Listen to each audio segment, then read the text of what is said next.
great ambassador of our community.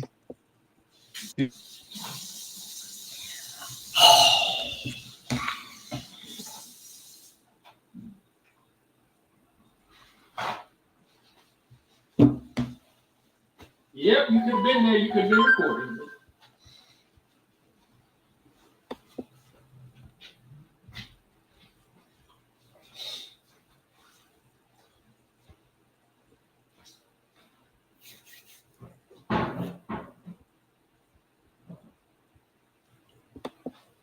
Yeah.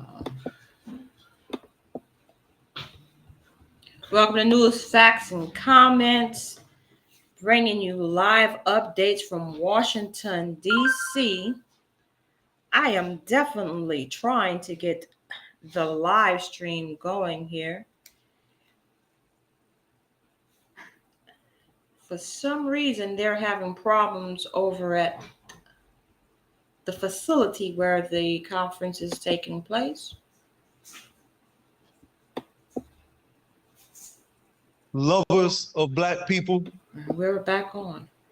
But then we have the one going after. I just want to introduce these two brothers before I formally introduce our great sisters.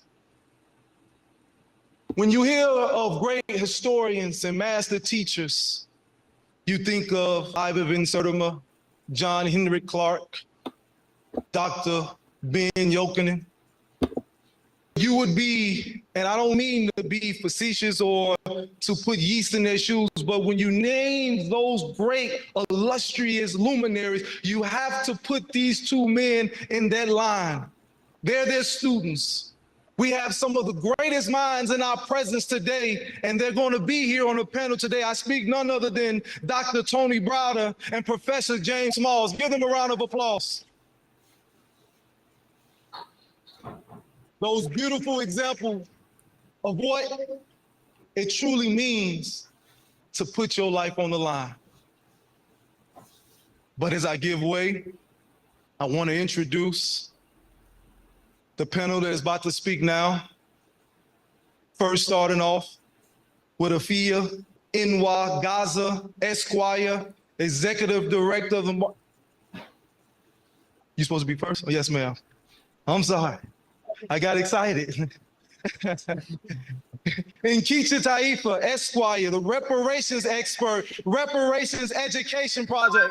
Please give her a round of applause.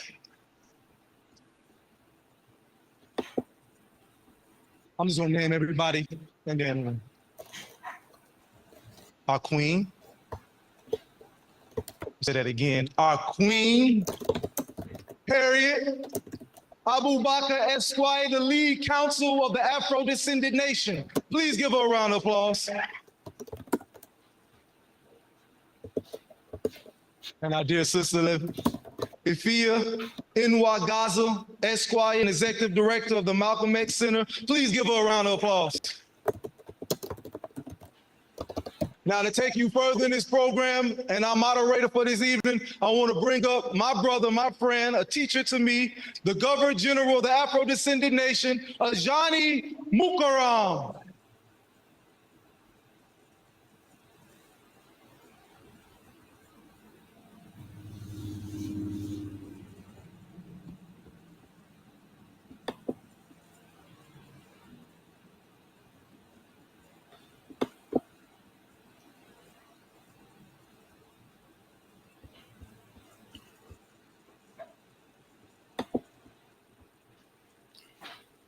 Seems like we're having streaming issues, family. Got a little bit of a delay.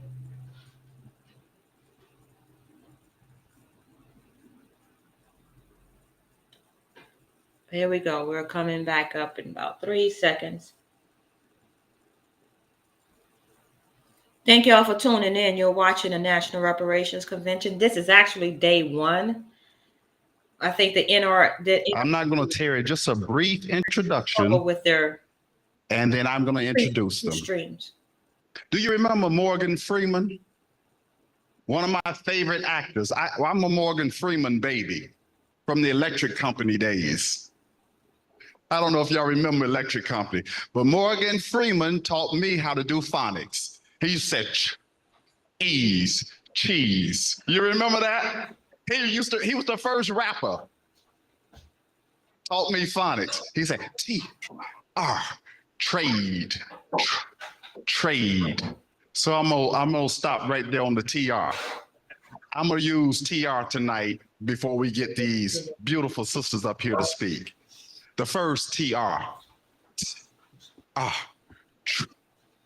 Let's talk about trajectory. Trajectory. The reparations movement is on a positive trajectory. Can you feel it? Can you feel it?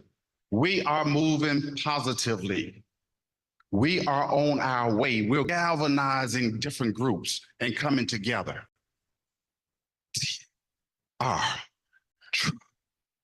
Traction. That's the second TR. We're gaining traction. Our wheels used to spin. We couldn't get any grip on the road. We were going these different directions. We put it in four-wheel drive, baby. We got some traction. And we are moving together, all under these different organizations and different names. But collectively, we're starting to identify and come together under the cause of reparations. When they pull you over, say, that's a Hebrew Israelite driving. Do they? They say, oh, that's one of the new Black Panther parties driving. They don't say it. That is not how they identify. They look at the dark skin and say there's a black man or a black woman, and you know it's hard to be driving while you black in America.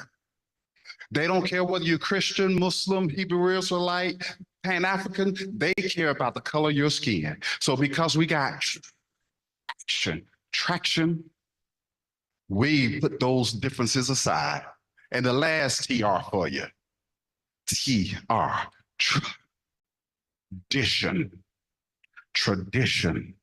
We're establishing a new tradition here in these Americas, where we are no longer fighting each other because of our black skin. We're uniting with each other because of our black skin. So under trajectory, reparations movement is moving. Under traction, not only are we moving toward reparations, but we understand the power of self-determination. And under self-determination, we're establishing a tradition. And that tradition is, let's self-identify as Afro-descendant. We were niggers, coloreds, Negroes, blacks, African Americans. What's one more name? Afro-descendant, something we decide, and something that has a governing body, the United Nations, that says it identifies 250 million of us. That's the power of the word Afro-descendant. So I appreciate you for getting traction, trajectory, and tradition. Tradition, my Afro-descendant brothers and sisters.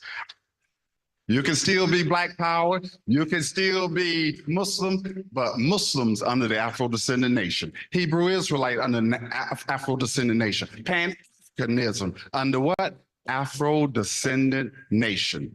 That's the new tradition. So let me do some introductions here. I think I have these short bios on my handy dandy phone here. We're gonna start out, give me just one moment. We're gonna start out with attorney Nkechi Taifa. She's president of Taifa Group LLC. She's founder and director of the Reparations Education Project Incorporated. She's convener emeritus of the Justice Roundtable and serves as senior fellow for the Columbia University Center for Justice. Taifa was advocacy director for criminal justice at the Open Society Foundations for 16 years. She's got a lot of accolades, so let me end on this one. She is the Legal Defense Fund and director of Howard University School of Law Equal Justice Program.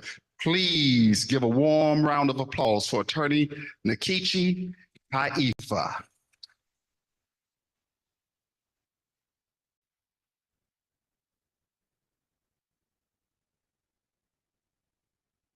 Thank you so very much, Brother Johnny. And I just want to give our honor and praise to the Honorable Muhammad for your long-standing, long-distance runner on this issue of reparations from way back in the day. So thank you. And thank you for the Afro-descendant nation for inviting me to make this special presentation.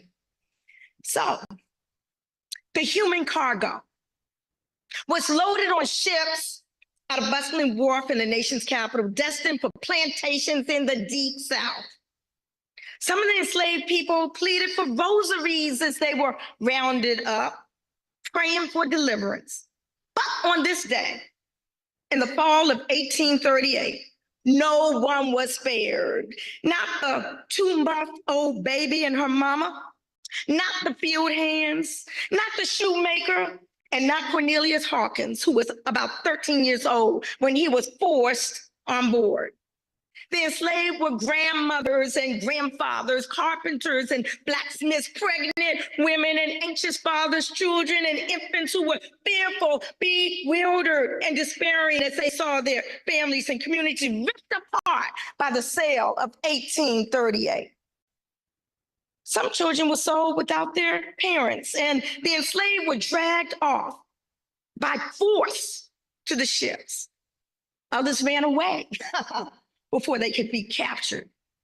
Their panic and desperation will be mostly forgotten for more than a century, but this was no ordinary sale of enslaved people. The enslaved human beings have belonged to the nation's most prominent Jesuit priest, and they were sold along with scores of others to help secure the future of the premier Catholic institution of higher learning at the time, today known as Georgetown University. So what happened to these 272 men, women, and children who were literally sold down the river? And what, my brothers and sisters, if anything, is owed to the descendants of those enslaved and the descendants of the millions of others whose names and circumstances we will never know, who were sold or insured or raped or castrated or lynched or subjected to gynecological experiments with no anesthesia, convict leasing, forced sterilization, syphilis, red line, police murders, mass incarceration, and more. What is owed, if anything, to the descendants of the enslaved whose kidnappings and torture and uncompensated labor helped to ensure the survival of colleges and universities, banks and corporations and industries and religious institutions and private estates and, yes, local, state, and the federal government. Thank you for allowing me to share as part of my opening framing an excerpt from Professor Rachel Swan's article published in the New York Times on April 16, 2016, chillingly describing the sale of 272 enslaved persons that ensured the future of Georgetown University. But unlike Georgetown University and Jesuit Revelations, where there was a ship's manifest with names, there is rarely evidence of identifiable descendants from the enslavement era from which to highlight not only the atrocities of the era, but its continuing vestiges and seek acknowledgement and remedy. Why is that evidence not manifest? Okay. Over the past decades, when I'm usually asked to talk about the issue of reparations, I'm asked to address the history of the movement and my involvement. Why? Likely because during the 1970s, I sat at the feet of and personally learned from many who we now herald as U.S. reparations legends and now ancestors, Queen Mother Audley Moore, Brother President Imari Abubakari Obadeli, Attorney Chokwe Lumumba, Queen Mother Dorothy Lewis, Brother Hannibal African Moore. They taught me stories of Marcus Garvey, Callie House, Isaiah Dickerson, Belinda Sutton, Tunis Campbell, Pat Singleton, Henry McCabe, about General Sherman's 40 acres and a mule and his inspiration from Southern Black preachers. What I learned did not come out of books. because by and large, this information was, and much still is, whitewashed from popular history. In those early days, during the dawning of the modern era of the reparations movement, Mary Frances Berry had yet to pen "My Face is Black is True" about Callie House and her role in spearheading the National Ex-Slave Mutual Belief Bounty and Pension Association, which had several 100,000 dues-paying members seeking to obtain compensation in the form of pensions for the enslavement from federal agencies.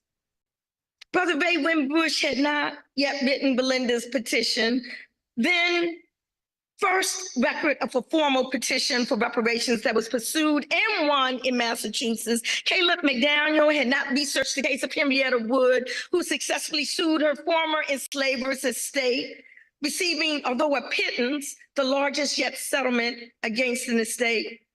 There was no widespread information about the 1921 massacre in Tulsa, Oklahoma, which left over 300 African Americans, Afro-descendants, this good with me, new Africans, it's all good, dead, and thousands homeless after mobs of white people attacked the Greenwood community known as Black Wall Street. There was scant research in the public domain on Ida B. Wells Barnett, who uplifted the hard issue of lynchings. The role of the Catholic Church in serving and saving Georgetown University from bankruptcy through the sale of 272 human beings had not yet been exposed. And the only people giving Queen Mother more legitimacy suing those days were the radicals.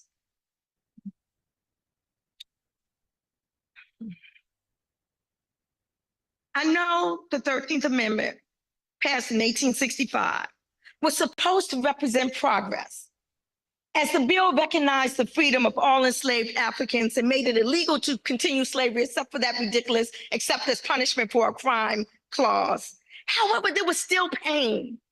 There was no payment for stolen labor, land, rape, economic exploitation. In fact, the Dred Scott case had been decided scarcely 8 years prior, 1857, where the United States Supreme Court ruled that a Black person in America had what? No rights, which a white person was bound to respect. And neither Dred Scott nor any other Black person could be a citizen of the United States in the manner in which that word was used in the Constitution. And the 14th Amendment, it imposed the obligations of U.S. citizenship upon the African in America without the benefits of that citizenship and without any meaningful discussion of political alternatives inherent in the international right to self-determination. The audacity. How are you going to take a free people and tell them that they've got to become part of your family, especially since you had castrated his father, raped his mother, sold the children off to your relatives, didn't ask if she wanted to join your family, be a U.S. citizen, didn't ask if he wanted to start his own family. If the African was free, pursuant to the 13th Amendment, no one, not even the ex-enslaver, could define the African's future status for him and impose a status upon him. This was the right of the newly free people, the Africans alone. It was a fruit of the international right to self-determination. It is one of the pillars of reparations, which is still due to us today. And Brown versus Board of Education, thank you for reminding us that today was that day, May 17, 1954, progress. My analysis as to why that Supreme Court case was even saw the light of day in 1954 was because of the historic 1951 petition to the United Nations filed by the Civil Rights Congress and led by William Patterson, W.B. Du Bois, Mary Church Terrell, and 90-something others, charging the United States with what? With genocide. Rather than be subject to scrutiny by the world community, the decision was made to desegregate the schools with the now infamous, quote unquote, all deliberate speed clause.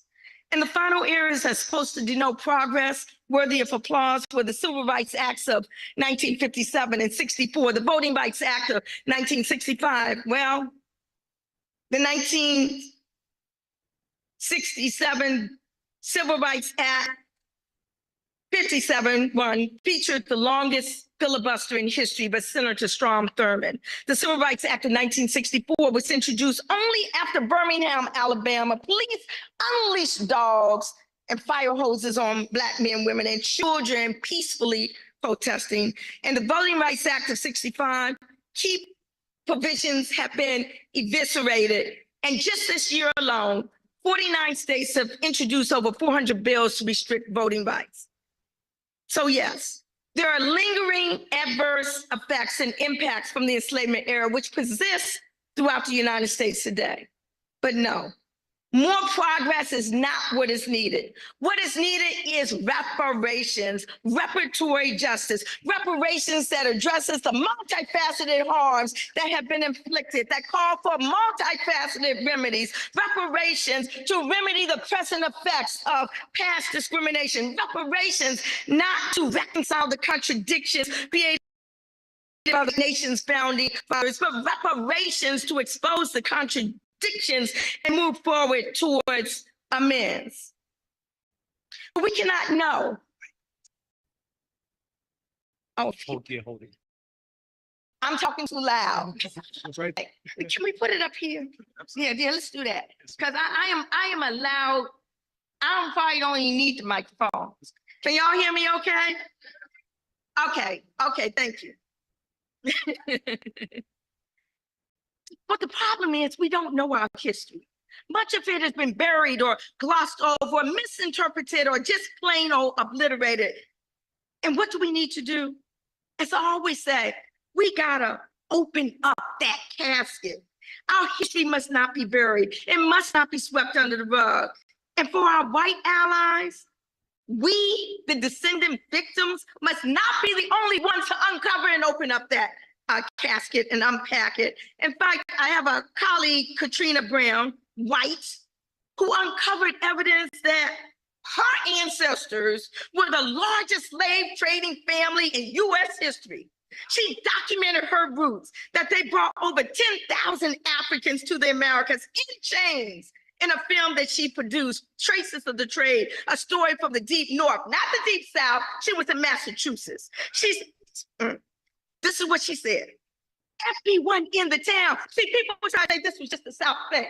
She said everybody in the town lived off of slavery. The boat maker, the iron worker who made the shackles, the coopers who made the barrels to hold the rum, the distillers who took the molasses and sugar and made it into the rum. Literally, she said the whole town in the North was dependent upon the slave trade. Wealth and privilege in the United States, she said, has been amassed in large measure as a direct or indirect consequence of the institution of enslavement. Yes, the demand for reparatory justice in the United States has been long and continuous. And quiet as it's kept, reparations were in fact paid as slavery ended. They just weren't paid to Black folk. Okay, reparations were paid to the former white slave owners to compensate them for the loss of their so-called property, us. We need to open up that casket. Indeed, do you remember what then Senate Majority Leader Mitch McConnell said after the historic reparations hearing in the House of Representatives in 2019? He said, quote, "I don't think reparations for something that happened 150 years ago, for whom none of us are currently living, are responsible. I don't think that's a good idea." McConnell, who is a direct descendant of great-grandfathers on both of his family lines who owned slaves, the nerve, the absolute gall. I'm sorry, I'm just saying, there's a lot about Haiti in the news today, but we're not taught that reparations were paid by them after they successfully fought the British, French, and Spanish.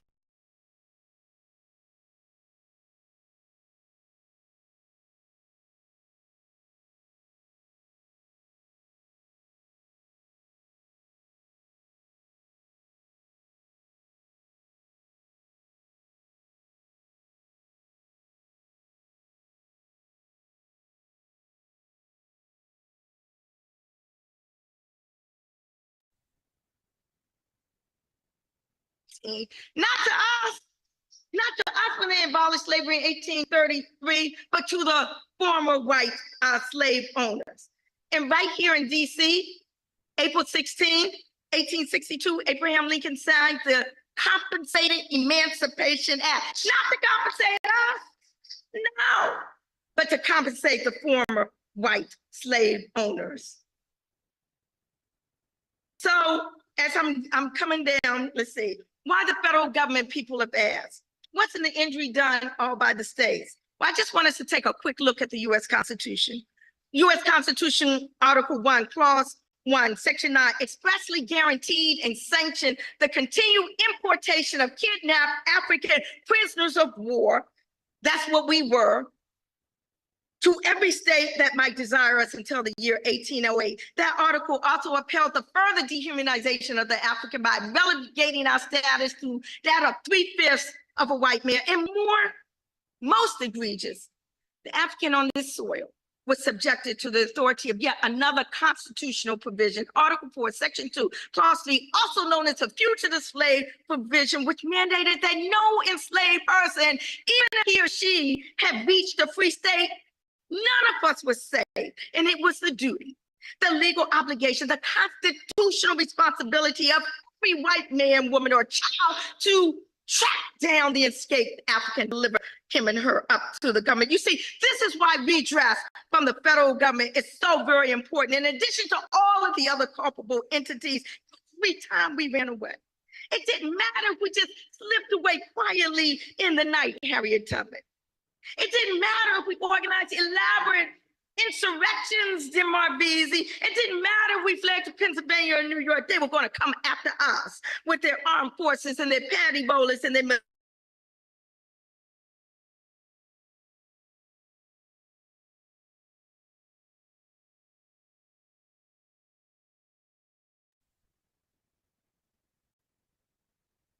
We spoke on reparations before the Religious Action Center of Reform Judaism, which had issued a resolution in support of HR 40, the federal reparations bill. And I told them that there was one thing I learned from the Jewish experience. I said, no, it wasn't the more than $70 billion in reparations the German government paid to more than 800,000 Holocaust survivors, or the $7 billion Germany agreed to give to the state, the illegal settler colonial state of Israel. No, it was the concept of transgenerational epigenetic inheritance. It was a study that was done on third-generation Holocaust survivors, where researchers found that they had inherited genes that had been transformed as a result of their ancestors' trauma and were becoming more susceptible to anxiety and other disorders. It was found that the trauma from the Holocaust traveled in their genes, transmitted intergenerationally, and I began to think. Black folk have inherited centuries of trauma as a result of not only the enslavement era, but also everything else. If the Jewish Holocaust caused immense emotional, physical, and psychological effects intense enough to cause trauma to survivors, then what is the impact on living Black people today due to the horrors and brutality, trauma, and terrorism of the enslavement itself, the kidnapping, the forced-free labor, the stealing of our languages and culture, the rapes, the breedings, the dismemberment, the brutality and inhumanity of the Black codes, the convict lease labor, the peonage system, the chain gangs, the sharecropping, the lynchings, the harms of Jim Crow, apartheid, denial of the benefits of the Homestead Act and the GI Bill, the gerrymandering, the redlining, the educational inequities, the health disparities, the mass incarceration, and more. Yes. For 400 years, or however one wishes to measure the time, all of this still exists within the collective genes of Black people in this country. Why shouldn't the great-great-grandchildren of those who were stripped of humanity, language, and culture, and all of those other things that I said, who were stripped of land and massacred wholesale in Black enclaves such as Rosewood and Tulsa and Elaine and Wilmington and more. And the second, why should we not be compensated? I'm going to just give this because I am trying to be courtesy of time. Let me just say, I'm just going to say that caskets are opening up across the country, uncovering more and more evidence of historic racial atrocities, lynchings, massacres, with entire Black communities burned to the ground and decimated. Mere scraps were given to the descendants of the 1923 Rosewood slaughter, and there still has been no settlement on behalf of the 1921 Tulsa bloodbath and destruction of his Black Wall Street. Not one of the recommendations from the 2000 commission investigating the 1898 racial insurrection and coup d'etat in Wilmington, North Carolina was passed. We need to Google up some of this stuff, y'all, by the legislator. Remnants from the slave ship Clotilda, which in 1860 illegally transported Africans to Mobile Bay, Alabama, more than 50 years after the slave trade was abolished. The descendants today are still seeking amends. Countless companies and industries benefited and were enriched from the profits made as a result of the trafficking in human beings. There are companies that sold life insurance.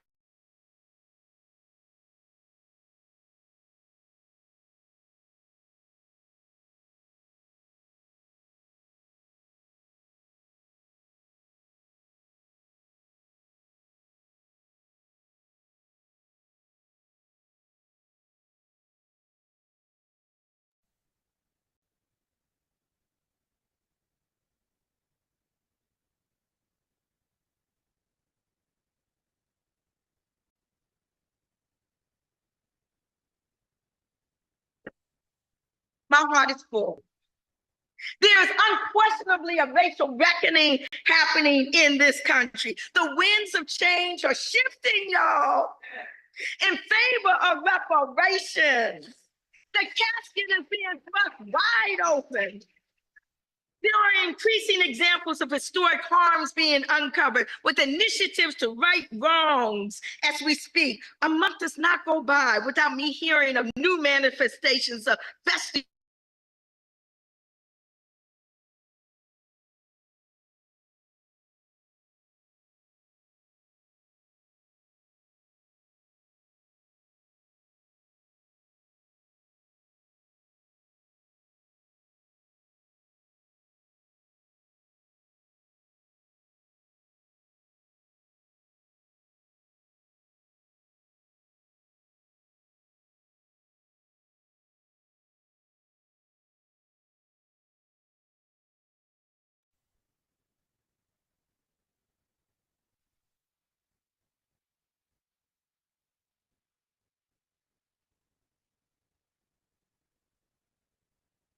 Wow.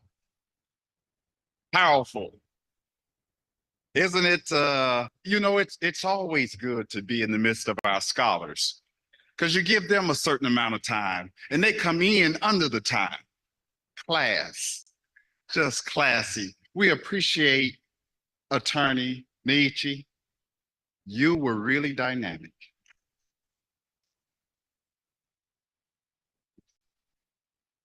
Proven that there is a right. She quoted that the old senator said, well, that happened 150 years ago, and I wasn't involved in that. Well, yes, you were. You reaped the benefits of it. And guess what? I wasn't there 150 years ago, but I can't speak my original language. I don't practice my original culture. I don't profess and worship my original God. So you destroyed me as a human. And for that, you got to pay. So what you did to us caused generational problems. So I think Attorney Nietzsche made a good cause, a good strategy that because of those things, we deserve reparations. I'm going to move right on to our next panelist. I just remember when my eyesight was so good I could read. I need help nowadays. Bear with me.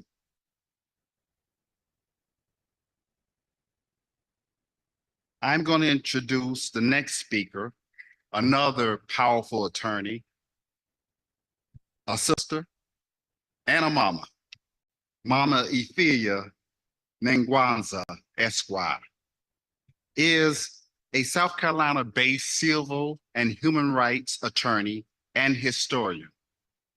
She is the founding director of the Malcolm X Center for Self-Determination and the WMXP LP Community Radio.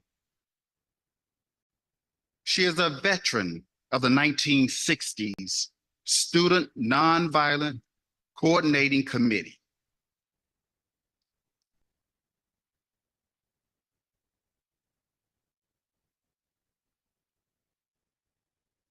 She's a member of NCOBRA, commonly known as NCOBRA, the National Coalition for the Blacks for Reparations, and she's also Black Coalition for Peace and Reparation, BIBC.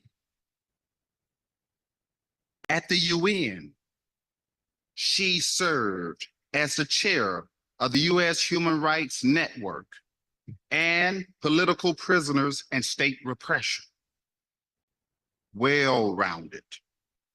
Ms. Wangaza is the founding member of the Black Alliance for Peace, BAP. She is a member of the Imam Jamal Al-Amin Network and the Nonviolent Coordinating Committee, successful special committee to elect Julian Bond turned historical Atlanta. And she wrote a powerful paper, a Black Power position paper project, and she is a proud daughter of Garveyites. Would you please put your hands together and help me welcome our sister, Mama Afia Wangaza.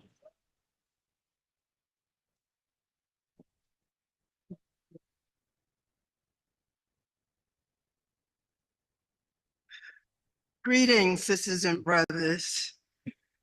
Many thanks to the Afro-descendant nation for this opportunity and this honor to join you this evening. To recall the spark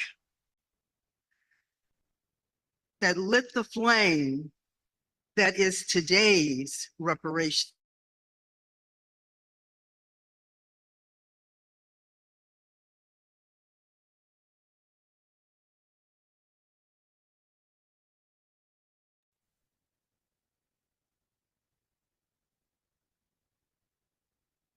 To 40% of us were brought in chains into North America. To prepare for the work that NCOBRA had set out for itself specifically and for all of us generally, we began by internalizing, or more accurately, triggering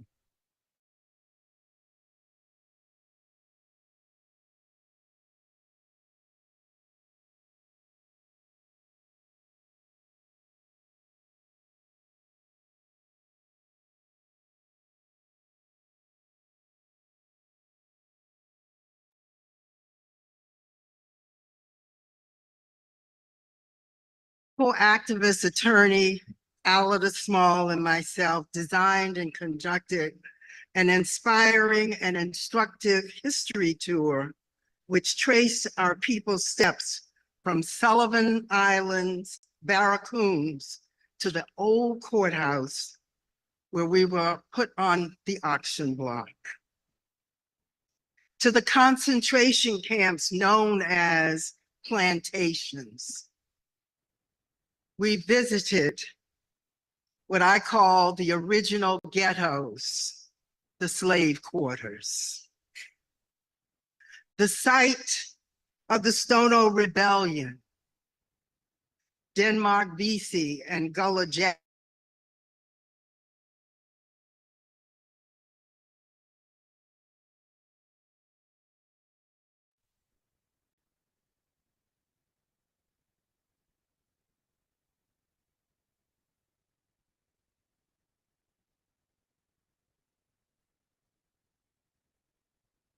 to the site of the hospital workers' strike, where Black workers during the days of Jim Crow said, enough is enough. 20 cents a day is not adequate. An intergenerational passing of the torch, a relay at the historic Burke Industrial High School. Queen Mother Nia Kumba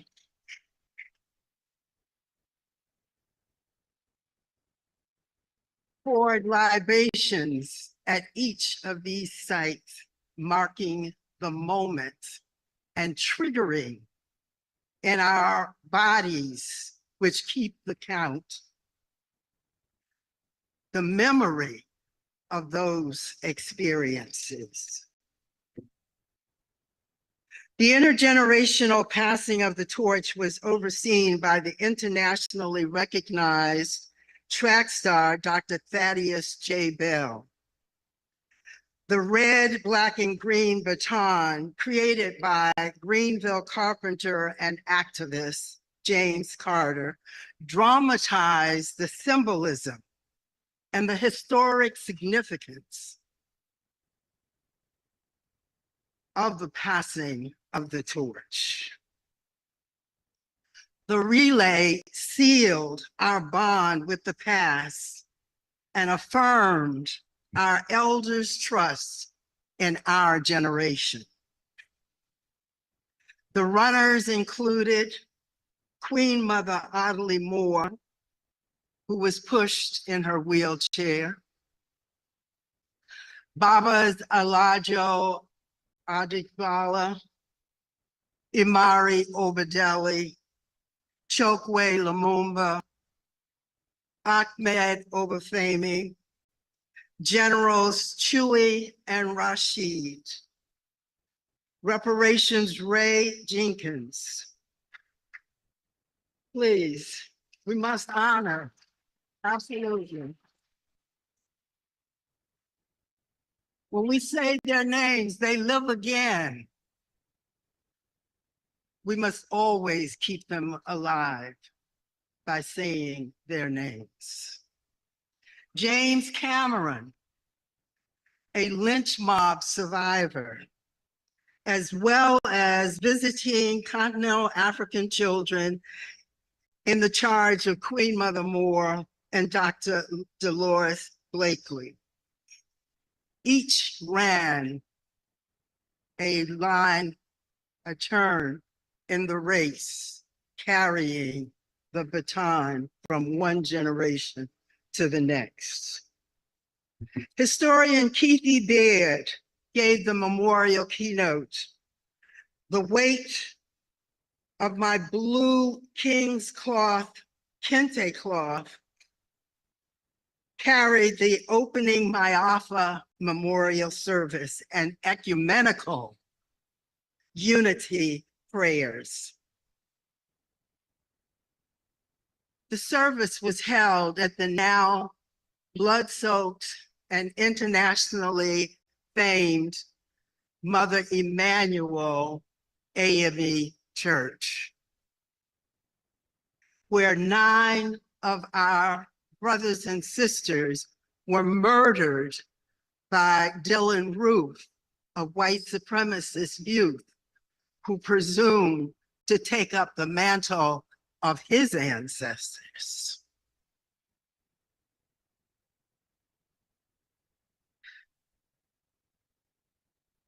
We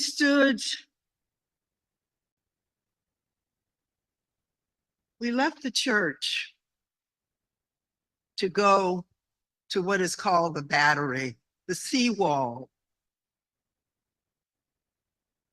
In the background, we could feel the spirit and the presence of the ancestors. Any of you been to Charleston?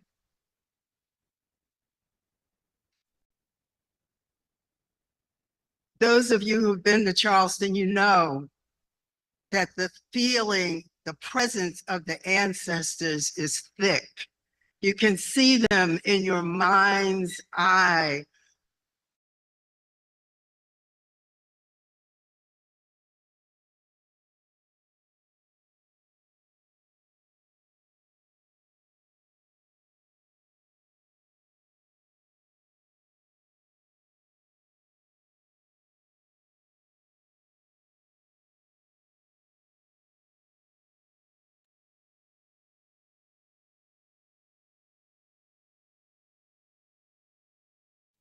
We came full circle as we threw handfuls of basket-making sweetgrass. The connection between the grass from which baskets are made in Sierra Leone is precisely the same sweetgrass that the baskets in Charleston are made. We connected them.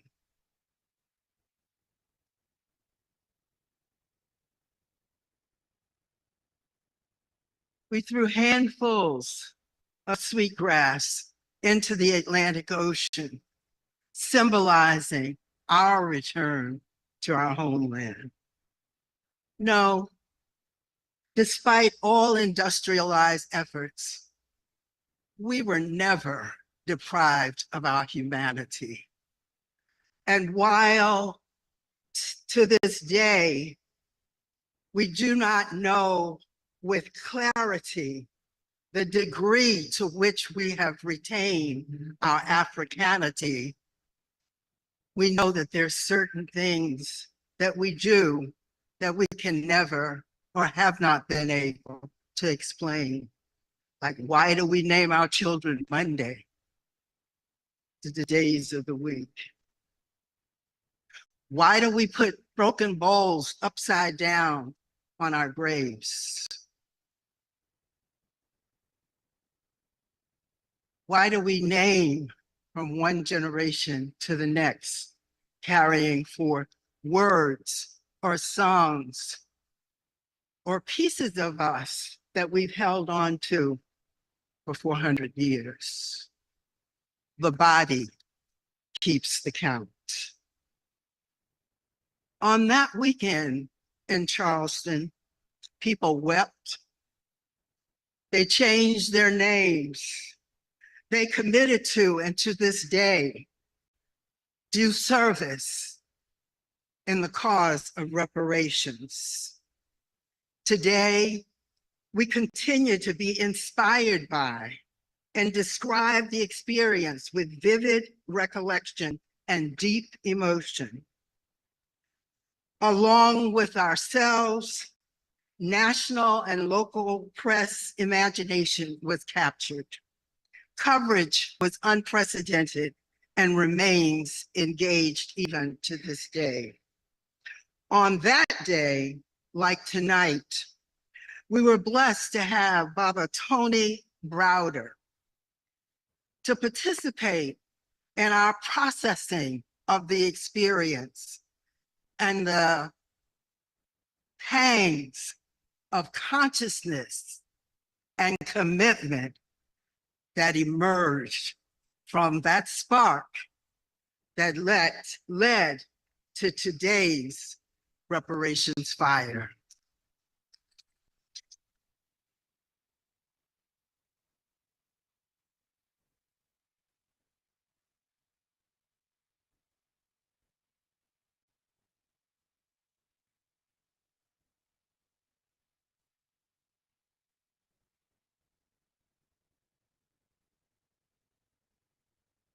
Thank you so much, Mother Athea Wangaza. I really especially enjoy the history and just the insight of going down memory lane of all those who've been on this road for reparations. And she spoke so eloquently about passing the baton, the torch. That is a beautiful thing. Yes, we are picking up the baton. We're continuing to run this race. And part of our booklet says, in terms of reparations, how much, how would we define it? We've got this whole conference to figure that out. But I am and was born and raised in the US. And let me tell you, I know something about bills. Now there's a bill owed to us. They said, but it happened so long ago. Oh, thank you so much. Because when it happened a long time ago, interest starts to accrue, doesn't it? You know, we struggle with managing our checkbook, and you miss the payment to I don't know who's here in DC, but People's Gas or Commonwealth Edison, you're late on that bill. They said you should have paid it by the 15th. What happens to that bill if you pay it by the 30th? You got a late fee. So let's say together to America. America, you got a late fee.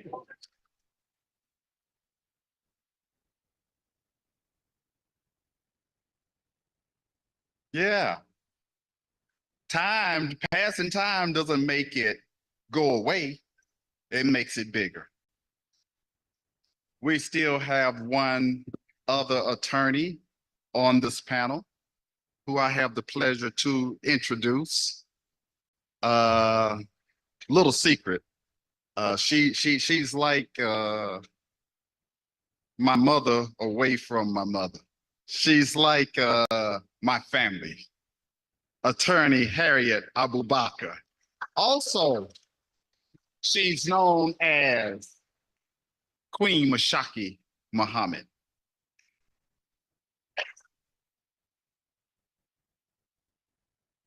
She is the wife of the Honorable Silas Muhammad, and she is the monarch and lead counsel for the Afro-descendant nation. She studied at the American University in Cairo, Egypt, earned her bachelor's degree from the University of California in Los Angeles, UCLA, and obtained her Juris Doctorate from the UCLA School of Law. She served formally as president of Georgia Association of Black Women Attorneys, president of the Georgia Alliance of African American Attorneys, and was the lead attorney of All for Reparations and Emancipation, AFRE.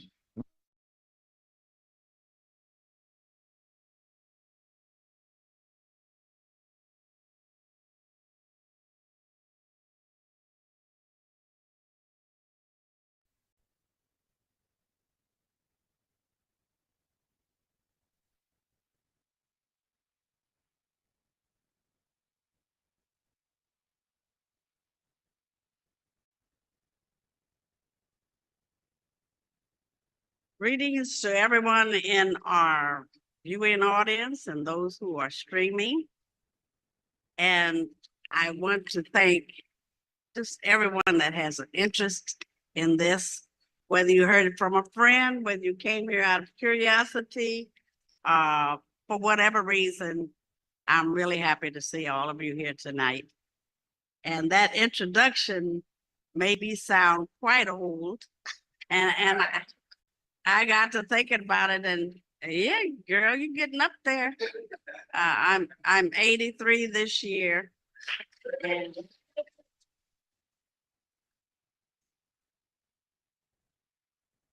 I had just discussed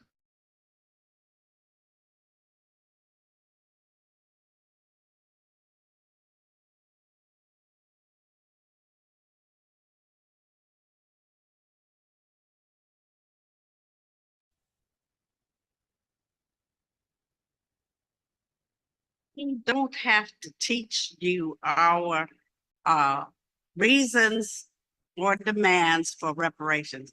We've all lived through it. I feel like I'm just like you are. Some of my experiences as a child are some of your experiences as a child. And I came from a very, I'd say, mixed up family. It's a one that didn't cause mental problems. But just before we get into the United Nations part, I just wanted to share with you, I came from one of those strange families that lived up in Terre Haute, Indiana area. And my, I guess, great grandmother had a lot of children for her. Hold it. Yes, ma'am. One of us is too loud. I guess the other one not loud enough. Oh, okay. My great grandmother had a lot of babies for her slave master, and he must have loved her because they had a family unit. And she was wise enough to, as he was toward the end, she said, we have all these children. Don't you think you could at least give them their freedom? Because back in the day and under the law, if you had children, they were assets to the family. They weren't considered as children. So that great white grandfather of mine wasn't really thinking about it, really. It was the mother that was thinking about it. You know how we women are. And she talked him into giving him not only all of their freedom, but the plantation too. And this was way before slavery had ended, you know. So what did great grandmother do? But she went to her Black church, and they set up and helped start that Underground Railroad. And at that time, that was punishable by death if you get caught, you know. But she worked that, and she had white Quaker friends. They're called friends now. They were Quakers then.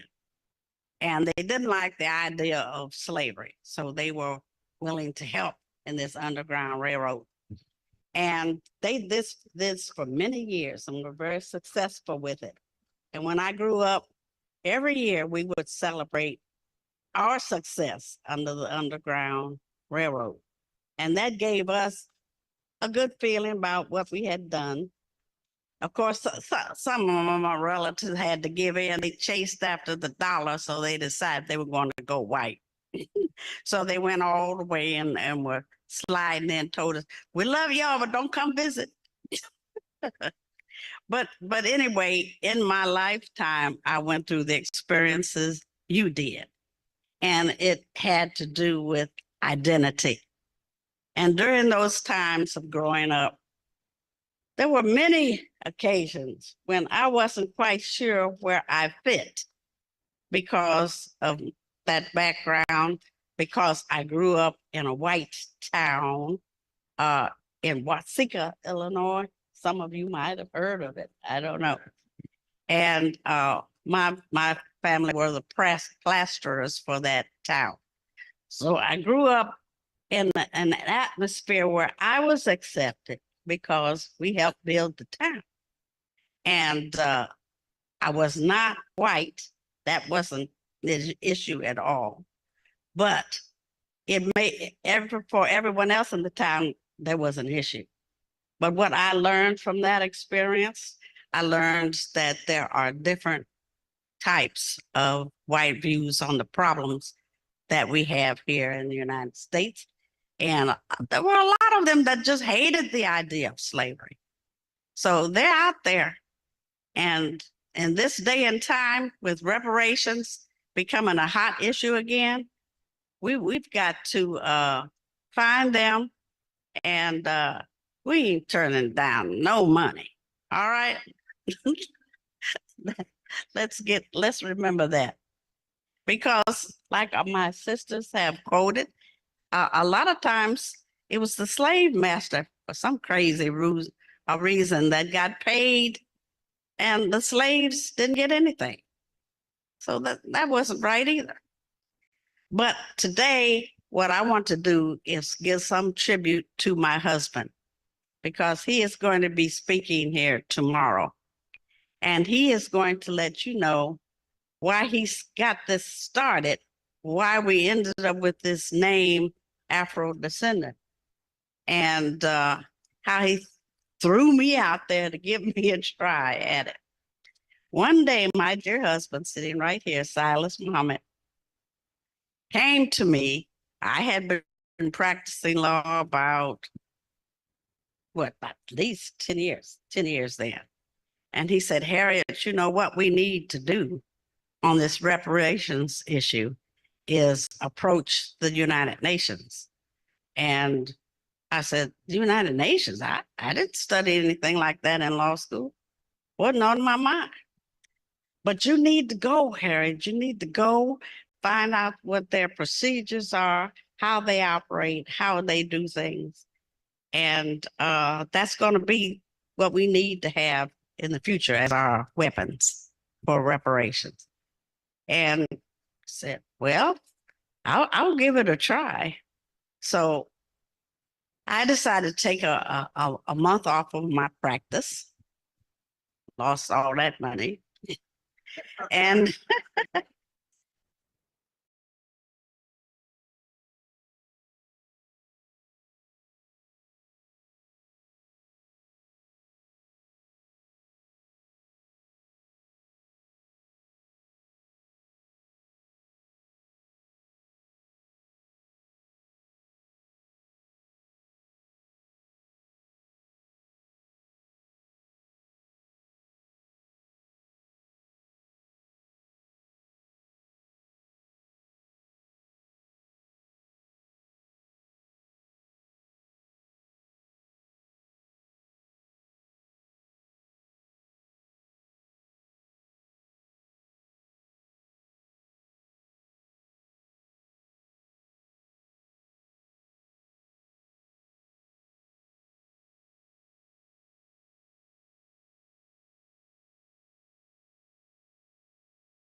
no problem.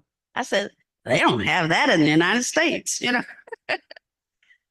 So I went into an area I had picked out.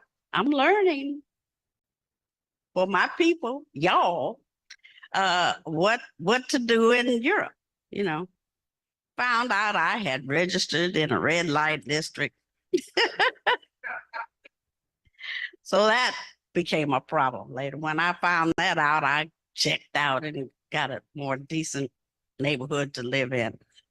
But I started out there by going to a big Catholic church that had a seminar going on what do you do in the UN? How do you function in the UN?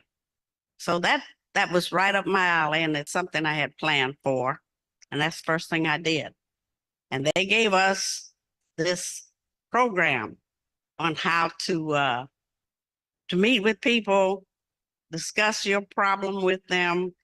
They put me under the wings of a male attorney, to teach me the ropes on how do you get along in the UN. So on the first day we went there, excuse me, he decided he was going to introduce me to a lot of key white men who were like heads of their nations, or they were representatives of their nation. And it started off quite well, except I'm wondering now, what is he up to? Why is he introducing me in French? You know, why can't he do it in English? Something we would all understand. Well, I just went along with the program. The French went on, the expressions changed, they got flushed, the eyes started bucking, and that's the thing they had in common every time. So I'm sure that he was over there telling them that I was getting ready to stir up that reparations thing, something that most of Europe had been kind of fearing, you know, they didn't want to hear it. And they all had the same expression. So I said, yeah, okay, I know what you're doing. But still, I had been put under his auspices, so I listened and I took some advice from him. He told me, Harriet, if for your cause you want to be heard and taken seriously in the UN, what you have to do is be there for 7 years straight. And if you don't give it 7 years and be there every time, they met about 3 times a year, no one's going to take you seriously. No one's going to pay you any attention. I said, well, we are very serious about what we're doing. So when we would have these get-togethers and parties at night. And they weren't really parties. They were ways to get to know each other and put forth your cause while you were there. And this was back in 1992. I did not flinch from day one in letting them know what we were pushing for. And I told them, I'm here to make the United Nations conscious and aware of our needs in the United States to be paid reparations. We're going to get our reparations. 1992, told me. And one woman came to me smiling. She said, oh, wait till the State Department hears about that. I said, well, all right, whatever. Tell them whatever you want to. But that's what we're here for. So we started learning as much as we could. They had a session they put together called UMPO, close to the United Nations. It meant Unrepresented Nations and Peoples Organization. This particular setup was held in the Netherlands, and we had fly in there for that. My husband went with me on that for that training, and we took another attorney from Los Angeles area, Theodore Egan's, and we went there for a whole week on that training. That organization was kind of unusual for the United Nations because the United Nations doesn't really like to get into the changing or interfering of other nation countries and what they do. They're not there to try to cause revolution or anything. So what they wanted to do was tell us, if you have the drive, and if you can learn the know-how, and it can happen. You want your country? Most everybody there wanted the country. They even had people from former Soviet Union, whose name was Georgia. And I think out of that bunch of us that was the only country that actually went all the way and got recognized as a functioning nation. But we were there and we learned quite a bit. We learned it was not so much about the territory because they had a city-state they used as an example. Some of you are hearing this for the second time, but I want all of you to hear it so that you know our quest for reparations is very doable. And it has been done by other nations.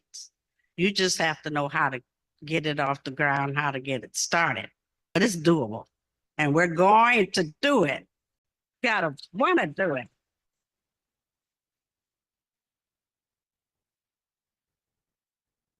We learned what we could at that session.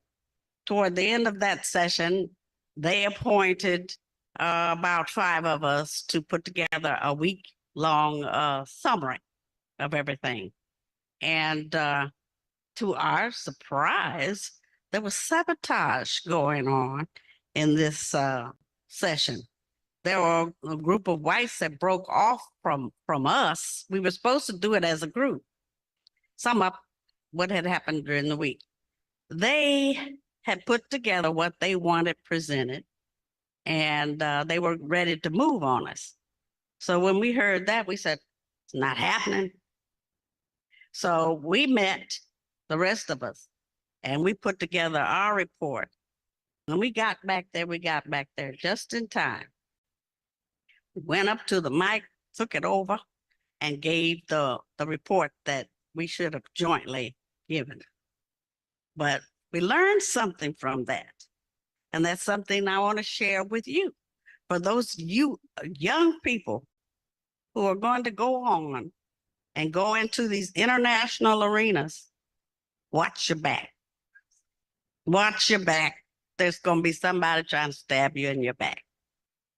You would think not at that level would that happen, but it happens. All right.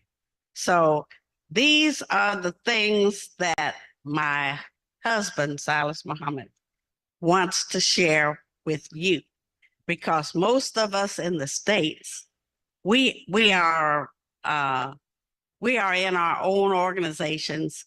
We have been moving on this United States government to give us our reparations, do right by us, and to history hasn't happened.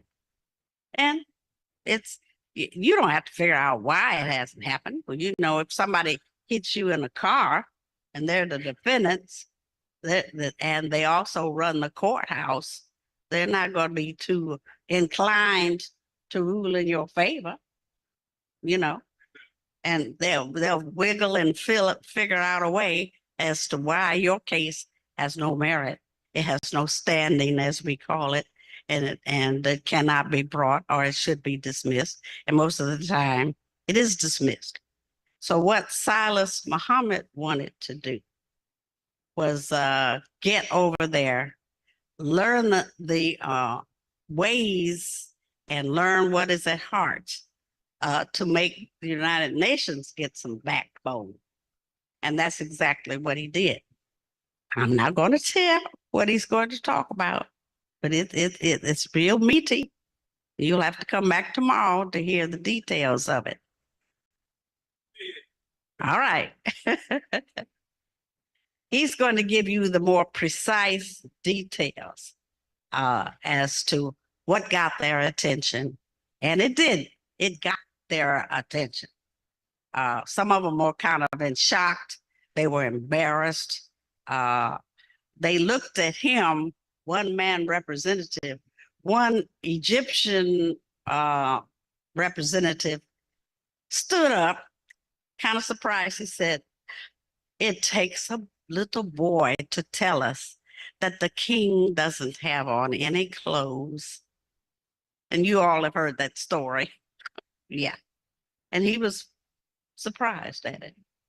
Others were surprised when he hit them with it. He said, there was a professor from Norway, very good, knowledgeable professor. And he pointed out to them what the problem was. And he said, "Mr. Muhammad, you're absolutely right.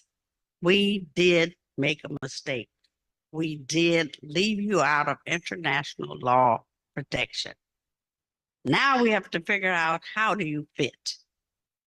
And they spent several years working with us and to try to right some of the wrongs they had caused us. And it's some of these things you'll find out tomorrow also. 17 years we spent going back and forth. We took them serious. You say 7 years, we'll give it 17. And they started us off at the Woodrow Wilson Palace right there in Geneva.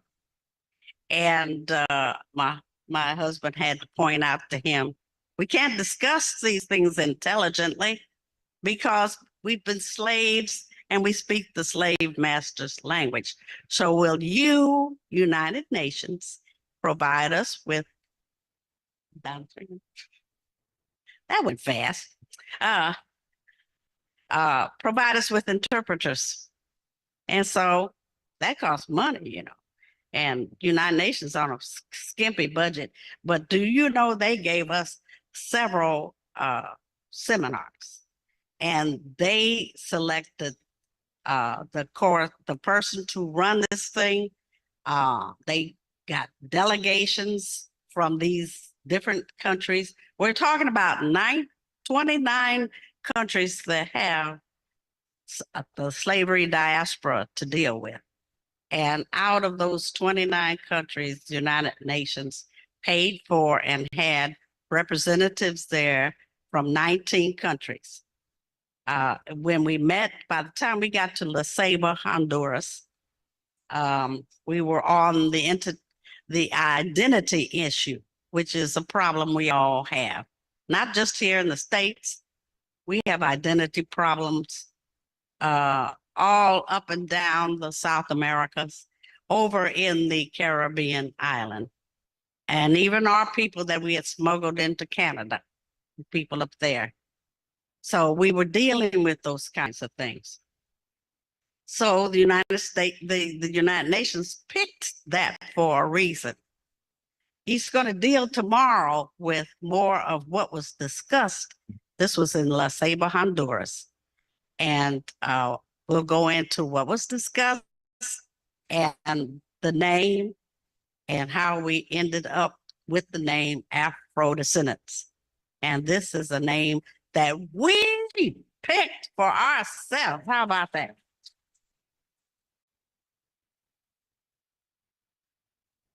We took a vote and we selected our own name, Afro-Descendants.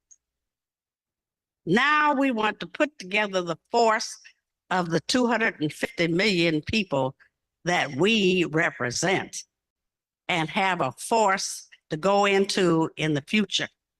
Because we've done all this. It took us 17 years to get to this point with 19 other nations. So you're not alone in this. We've done our struggling here in the United States. We're going to go forward from here with other compatriots in those other countries. And we're going to make this reparations work for all of us. Thank you.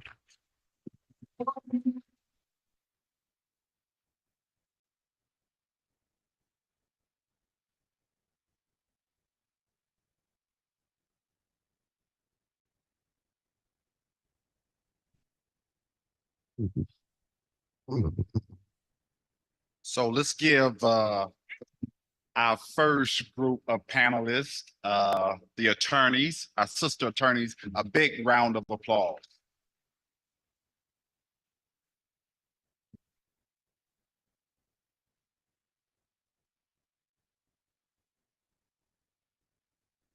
We're going to do a little transitioning here as they leave the stage.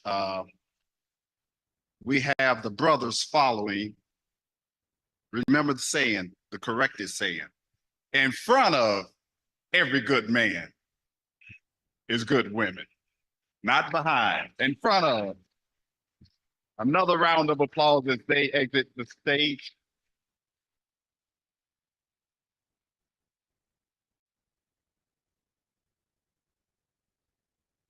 There are two others. Our conductor, Attorney Malik Zulu Shabazz, Black Lawyers for Justice, and the ADN conductor of this reparations movement is not here tonight. He was going to be a part of the program, but he did ask that we have two additional brothers speak prior to bringing on Dr. Tony Browder and Professor James Small.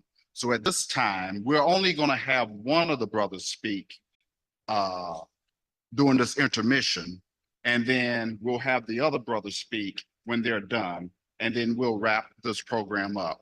So my brother put me through phonics. You're going to go second. You're second. His name is Orapetus Maximus. I said, okay, you make me do that Morgan Freeman stuff with your name.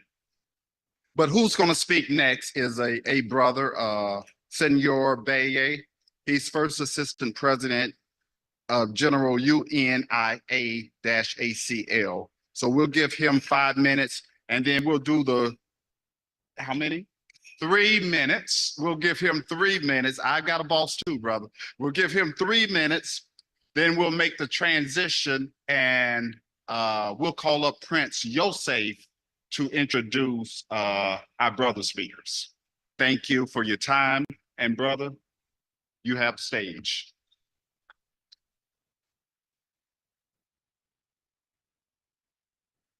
Honorable Salis Muhammad, to everyone present, particularly to this particular center, the Shaw Community Center, which used to be Lincoln Temple Church.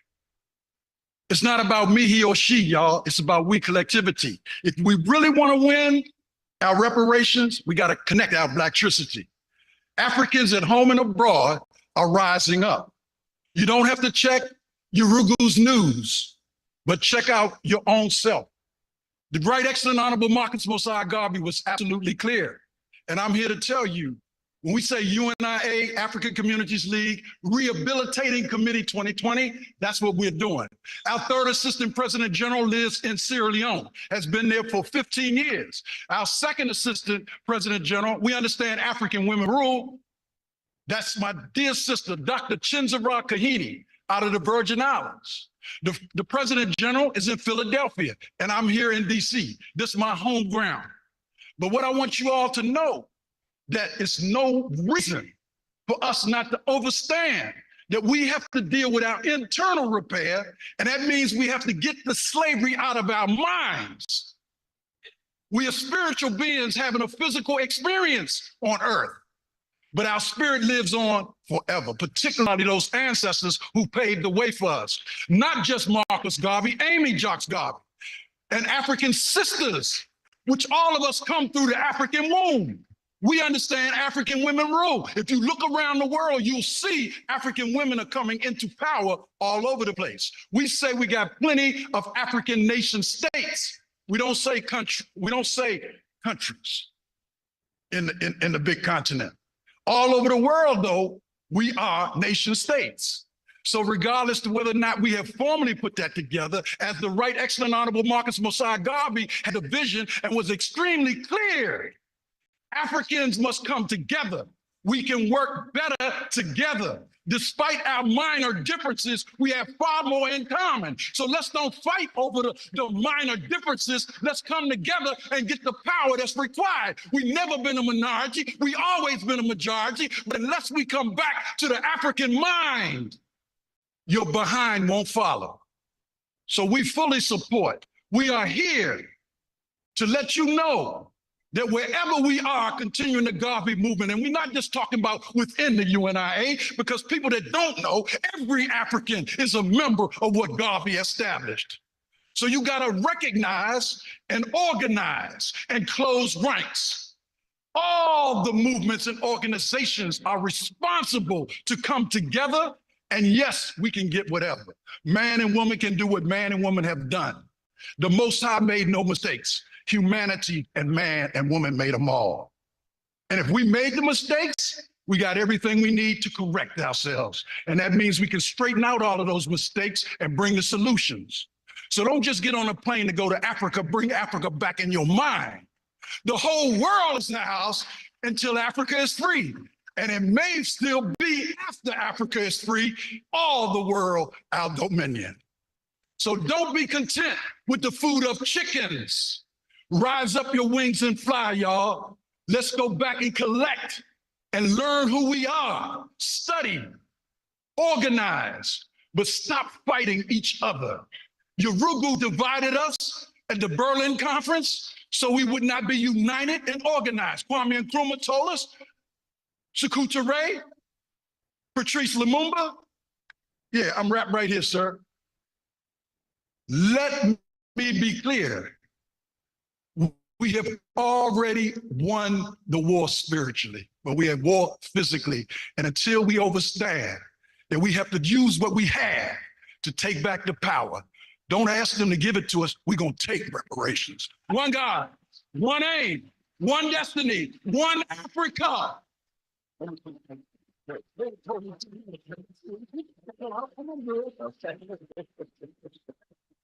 All right, my brother. Powerful.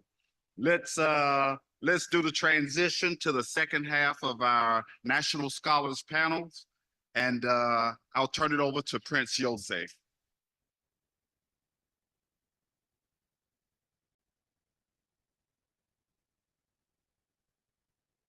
Again, let's give another round of applause for all of those great speakers who mounted this rostrum.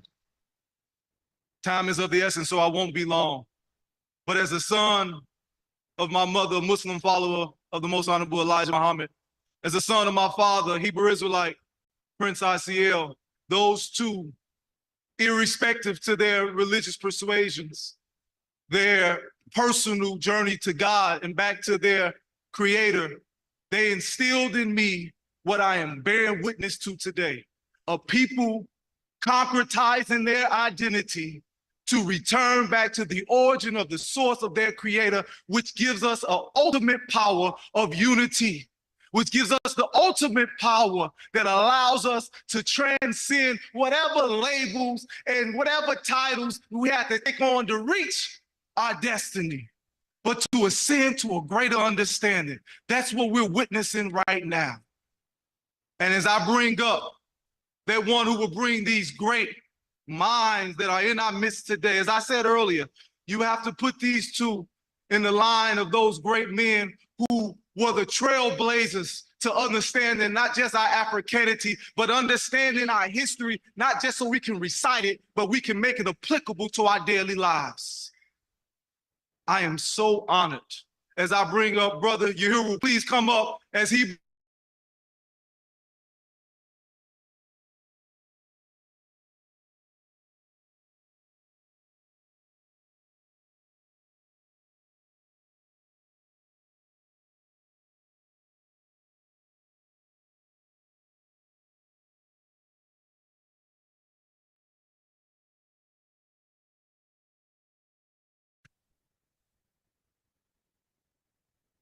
First, giving honor to God at Union Temple, United Temple, because we're all in the union anyway, right?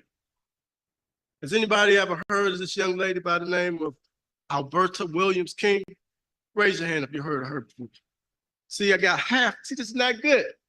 Got 20% of the people that don't know our queen. This queen was the wife of Martin Luther King's father. And y'all know what happened. So not only do we need reparations, but we need to give this queen here a big hand, who gave a beautiful speech, the Honorable Silas Muhammad's wife. Stand on your feet, black man. Stand on your feet, black woman.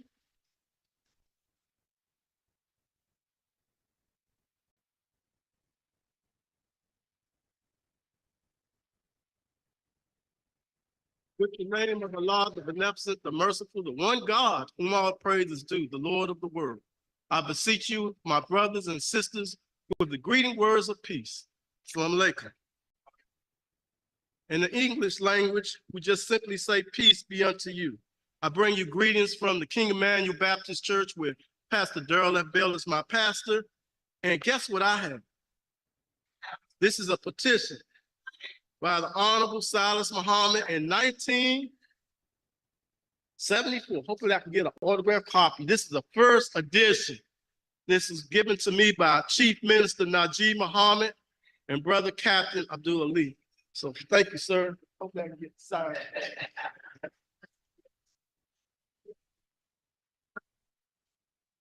I worked with Brother Hadari Abdul Ali at Pyramid Bookstore, and it was one of the top selling books. Speaking of books, I'm getting ready to bring on Brother Tony Browder. Y'all heard of Brother Tony Browder?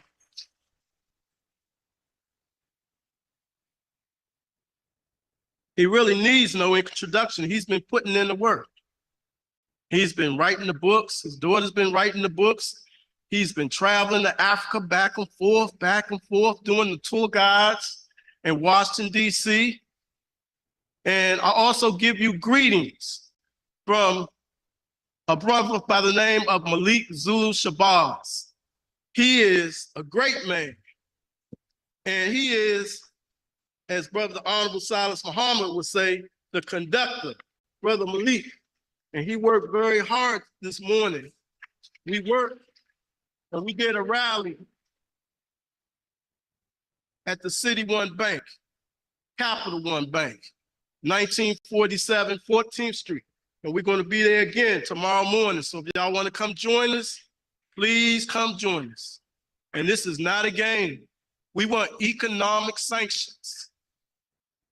We want economic sanctions. So your homework, brothers and sisters, is to please listen to Reverend Dr. Martin Luther King's speech on April the 3rd, 1968. And he talked about the economic sanctions, telling people to take your money out their bank and put it in a bank that serves our best interests. I may have digressed, but I am going to let you know about this great brother by the name of Tony Browder. Brother Malik Shabbat sends his greetings. He is the founder and director of IKG Cultural Resources and has devoted 36 years researching ancient Egyptian history, science, philosophy, and culture. Without further ado, I present to some and present to others, Tony Browder. Let us receive him.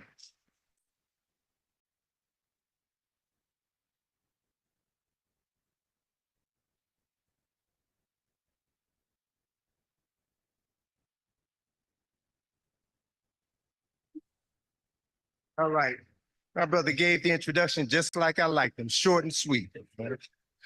So I am so happy to be here, so proud to be in the presence of people that I love, people that I respect, colleagues who have been doing the work for decades. I am not a person who speaks about reparations. I leave that to folk who have more expertise than I do. What I wanted to talk about specifically this evening is mental or spiritual reparations. These are things that we have within us, things that we control ourselves, things that we don't have to ask anybody for. It's simply a matter of turning to ourselves and doing the things that we have always had the capacity to do. So I was asked by Brother Malik to do a PowerPoint because folk who know me know that I always use visuals. An artist by training, I came into history kind of in the game, but I'm an artist by training, and I understand that visuals have a way of speaking to your subconscious mind and delivering more content than simply words can. So we're going to be doing a PowerPoint. Things are set up a little differently. The sister in the back is going to be controlling the images for me. I don't have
the truth is in the books. It was legal for us to write or to read because the truth is in books. So what I'm going to share are a series of images that speak to the power of knowledge that has always been here, hidden in plain sight. So those of you all who know me, know of my Egypt on the Potomac field trip, know that this is a field trip that we've been doing for 36 years. Taking you around the city to show you that the essence of African history and culture and spirituality has been literally hidden in plain sight. And I've come to understand after studying subject matter is that it's not simply a matter of white folk put these things here. Our ancestors put these things here, put these objects here, so that when we return to our right minds, we would have everything we need to do everything that needs to be done here in this country. We built America. We made this nation. We are the heart and soul of this country. We know it. When we act on it, we will have everything at our disposal to turn the world right side up. Next slide, please. So, cultural reparations, next slide. I'm so glad to see my brother James here. he and I go way back to 1987, 1988. He's been a wonderful role model for me. He's been a wonderful teacher. He's been a phenomenal brother. And about 15 years ago, Brother James called me up one day and said, Tony, there's this building in Lower Manhattan that has some statues in front of it. And I know they mean something. I can't interpret them, but I know with your skills, you can. So he brought me to New York and had me examine this building. It's the U.S. Customs House. It's in Lower Manhattan. It was built in 1907. There are 4 statues in front of this building, and they represent the 4 continents: Asia, America, Europe, and Africa. The only 3 continents are important to my discussion this evening. And I know the images may be kind of small, but I want you all to see what I'm going to share with you, because it shows you the extent to which others have taken our knowledge, taken our truths, and empowered themselves with it by pushing us to the back of the bus. Next slide, please. One more time, twice. Next time. Next slide. So of the 3 statues we're going to look at is America is first. So we see this statue of a woman. And all of these continents, all of the 7 continents are named after women, because symbolically and metaphorically, women are responsible for bringing life into the world, the lives who create culture, who create history. So women are appropriate symbols for life, for power, for consciousness. So you see America holding symbols that represent this country. One of the things that you see her holding in her left hand is a torch, which symbolizes light or knowledge. Next to America is Europe. And the woman, the female figure that represents Europe, is Minerva, the Roman goddess of wisdom, knowledge, and power, right? And warfare. And what I want you to know, hit it one more time, sis. What I want you to note, that red arrow shows you Minerva rests her hand on a book. And a book symbolizes knowledge. That book is open. An open book represents the application of knowledge. That open book rests on a globe, which represents Europeans' desire to use knowledge to conquer the world. So they're telling you very clearly who their ancestors are and what they have done. And America has been the beneficiary of what their European ancestors.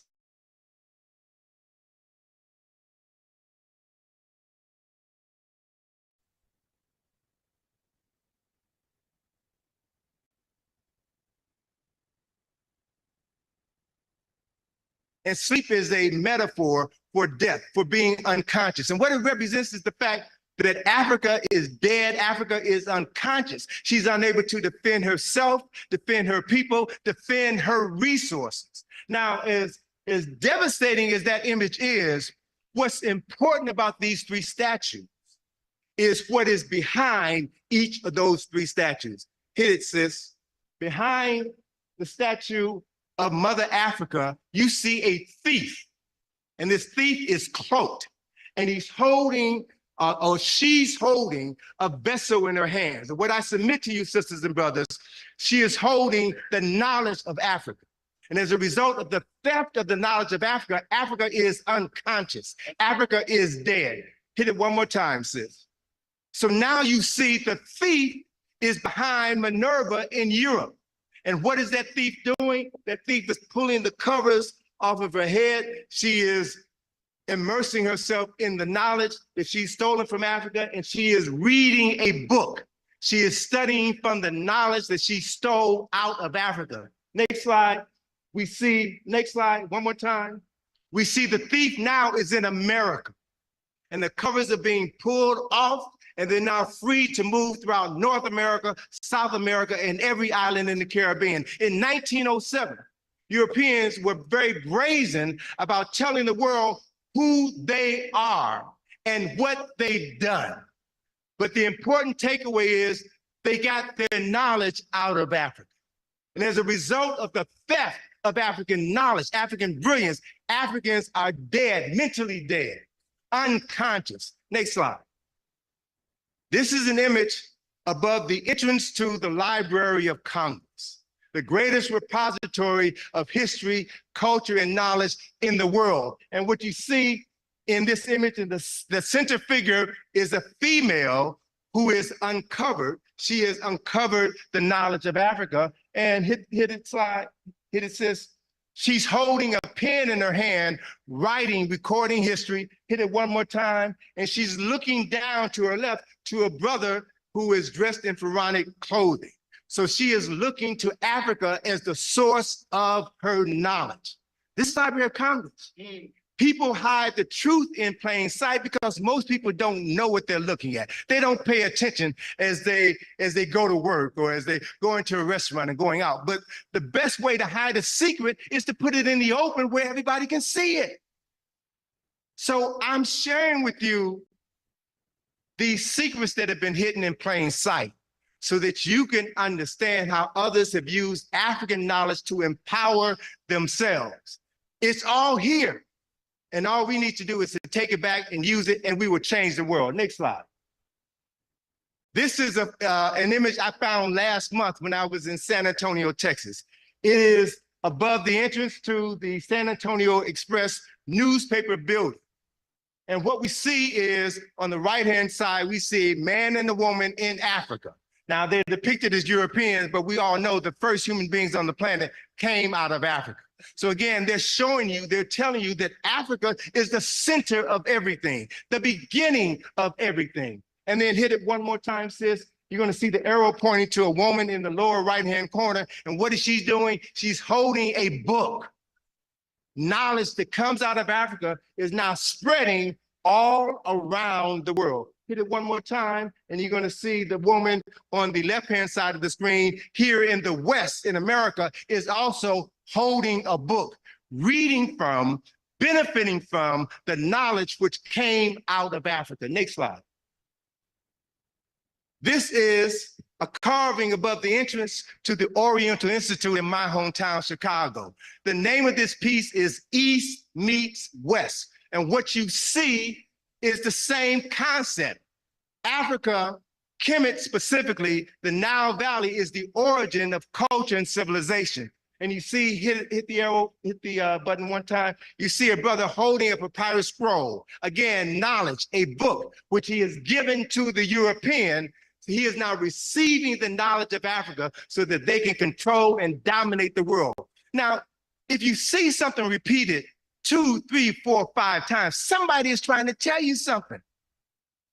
And images are the most powerful means of conveying knowledge and information. What did the Chinese say? A picture is worth 1,000 words. So they're telling you very clearly who they are, what they've done, and who you are. You just have to know yourself and act on that knowledge. Next slide. So here are these 3 images. One more time, or hit it 3 more times. So I want you to think about these 3 images in the context of the thief at the U.S. Customs House who has stolen the knowledge out of Africa, brought it into Europe, and Europeans have used that knowledge to control the world. They've been telling us for decades, for centuries, who they are and who you are. Next slide. So this is a mural in the center of the dome of the Thomas Jefferson Building of the Library of Congress. This mural is called The Evolution of Civilization. Next slide. What it shows you are the 11 epochs of civilizations which contributed to the development of the United States of America. It begins with Egypt. And what you see here, hit it 4 times for me, sis. What you see are arrows pointing to Egypt gave the world written records, and you see this European Egyptian holding a tablet, knowledge carved in stone. Below that, you see papyrus scrolls, knowledge written on paper. And then you see the figure that represents America is trying to create something, trying to produce something. He's holding a book in his hand, and he's trying to solve this problem as he looks to Africa as the source of all knowledge. So they understand very clearly that Kemet, ancient Egypt, is the oldest documented civilization known to mankind. 3,000 years of historical documentation, the greatest record of human accomplishment in history, and it's ours. We need to know that it's ours. Next slide. So jumping into the work of our scholars. Next slide, please. Sheikh Anta, who is the scholar supreme. Sheikh Anta said the history of Black Africa will remain suspended in air until, and cannot be written correctly until African scholars dare to connect it to the history of Egypt. It was 50 years ago in July, next slide, 50 years ago in July when Sheikh Anta and his protege, Teofilo Obianga, met in Cairo at the Cairo Symposium to answer the question once and for all, who the ancient Kemites were. And they proved beyond a shadow of a doubt that they were indigenous African people. But that information from that conference was never presented to the general public. The knowledge can be hidden from the world by not publicizing it, by not publishing it, right? Next slide. But Sheikh Anta wrote a book that is critically important for African people to internalize, the cultural unity of Black Africa. He and Teofilo Obianga proved beyond a shadow of a doubt that not only genetically were the founders of ancient Kemet Africans, but the language migrated from the Nile to the Niger, and they proved beyond a shadow of a doubt that throughout West Africa, there are elements of West African languages that can be traced back to the Nile Valley. And I will also show you within the history of West Africa, they trace their origins back to the Nile Valley. Next slide, please. Next slide. So a brief timeline, and hit it about 7 times. So what I'm showing you in this brief illustration here, says hit the button about 7 times. I'm making a distinction between Kemet and Egypt. Kemet means the nation of the Black people. Egypt is a Greek word. Pyramid is a Greek word. Sphinx is a Greek word. The Greeks did not come into Egypt until 332 BC. Most of what we know about African people, African history, African culture has been written and expressed by non-African people. So you will never get to the truth by reading their interpretations of our history. I have here images at the top of this slide that shows faces of indigenous African rulers who are responsible for building all of the monuments that people travel to Egypt today to see. And all of these temples and tombs and pyramids were built by indigenous African people before the Greeks came in. And when the Greeks came in, all they did was copy what had already been created 3,000 years earlier. They added nothing new. They added nothing original. So when people talk about Egypt, they're talking about the time from 332 BC on. When we talk about Kemet, we talk about the time frame from 3200 BC until 332 BC. 3,000 years of African excellence and success. That's what we should be focusing on. Next slide, please. Anwar Sadat, when he became president of Egypt, said that he was the first true pharaoh in modern times. His mother was Nubian. He knew that the people classified as Nubians are the descendants of the original inhabitants of this great culture and civilization. Next slide. So briefly, I want to touch on the Asa Restoration Project. Those of you all who know me know that I've spent the last 14 years sponsoring, funding, and participating in archaeological excavations in Egypt. We're the first people of African ancestry in history to fund and participate in an archaeological excavation. Thank you much. Next slide. So I want to share with you briefly, just a bit, next slide please, a little bit of what we've done. We're excavating on the west bank of Luxor. Luxor, for about 1,200 years, Luxor was the cultural, spiritual, and political capital of the world, We've been excavating the tomb of a priest. It's a 2,700-year-old tomb of a priest named Karak Amen. And we've excavated in that particular tomb 2,700 tons of debris, right? And in this excavation process, we found over 34,000 fragments, pieces as small as my thumb to pieces as big as an automobile.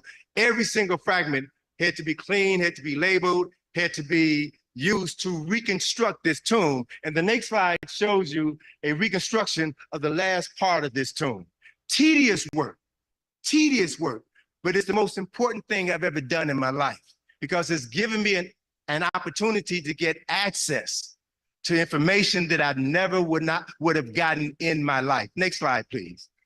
So hit it one more time. So these are images of 3 Kushite priests whose tombs we have excavated: Karakamen, Karabashkin, and Nezba-Nedjed. We started off 14 years ago with 3 tombs. We ended our season last year with over 40 tombs. What we found, next slide. What we have found is the largest Kushite settlement in Luxor, Waset. So this is a recreation of Karnak Temple. Karnak Temple is the largest temple complex in the world, larger than the Vatican. And these 3 priests ran Karnak Temple. There's also, hit it one more time, there's also the image on the far right is the image of a young brother named Harem Aket, who was the brother of Karakamen, the younger brother of the brother on the left. He was the chief priest at Karnak Temple, which was the abode of Amen. Have you all heard that word before? Amen. Amen is an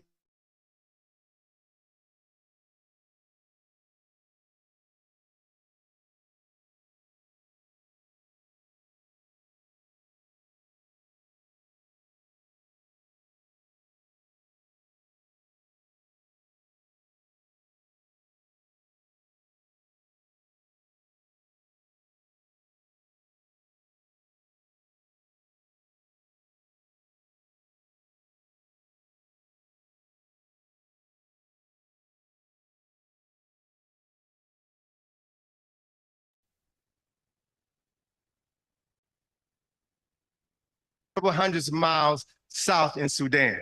What's important to note is that there are more pyramids in Kush than there were in Egypt. And every single one of the pyramids in Kush had the tops knocked off, were destroyed. Why? Because of a European explorer by the name of Giuseppe Fellini, who in the 19th century came into Kush looking for gold. And he found the tomb of a Kushite queen. And then he wrote a book about his exploits. And in this book, he lied and said that these Kushite nobles buried their gold at the tops of the pyramids.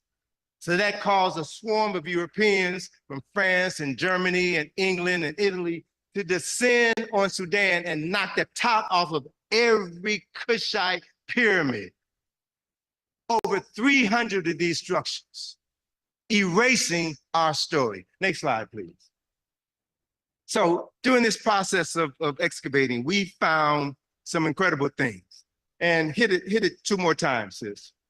Every time we find a tomb, this is what's so critically important about this work. Every time we find a tomb, we find the name of an ancestor who was lost to history. And so what we do is what they did. They knew that these tombs were built in order to help the living remember their ancestors. And so there's a statement here from the Book of Ani, a 19th dynasty papyrus that says, pour libation for your father and mother who rest in the valley of the ancestors. The Neteru will witness your actions and they will be pleased. Do not forget to do this even when you're away from home, for as you do this for your ancestors, your children will do it for you. Right? So this process of libation is an African process which connects us to the unseen and brings us together as one. That is the reason why we're still here, brothers and sisters. That's the spiritual connection that Brother Senghor was talking about. Our enemies, our oppressors, lied to us and told us that this was pagan, this was voodoo, this was nonsense. Why? Because they know that if they can separate us from the power of the ancestors, they can continue to control us. We are the ones who have the capacity to reestablish those connections and to be the vessels through which our ancestors will live, breathe, speak, and do their best work. Next slide. So, of all the work that I've done over in Egypt, the most significant event occurred, hit it one more time, sis, The most significant event occurred on September the 28th, 2016, when I visited two tombs right near the temple of Hatshepsut. These are tombs, I'm telling you, will never be open to the public.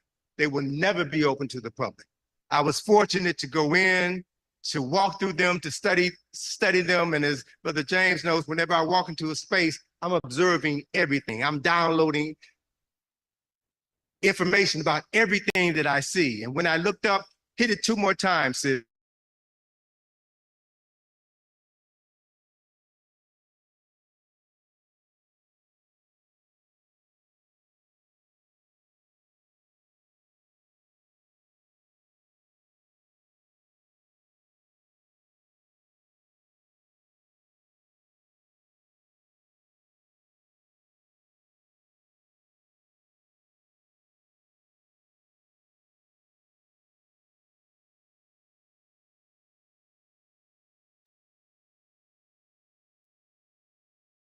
Not just to worship somebody who died, but to study their lives, read their stories carved on stone, so that you can know what they knew and ultimately you can become them.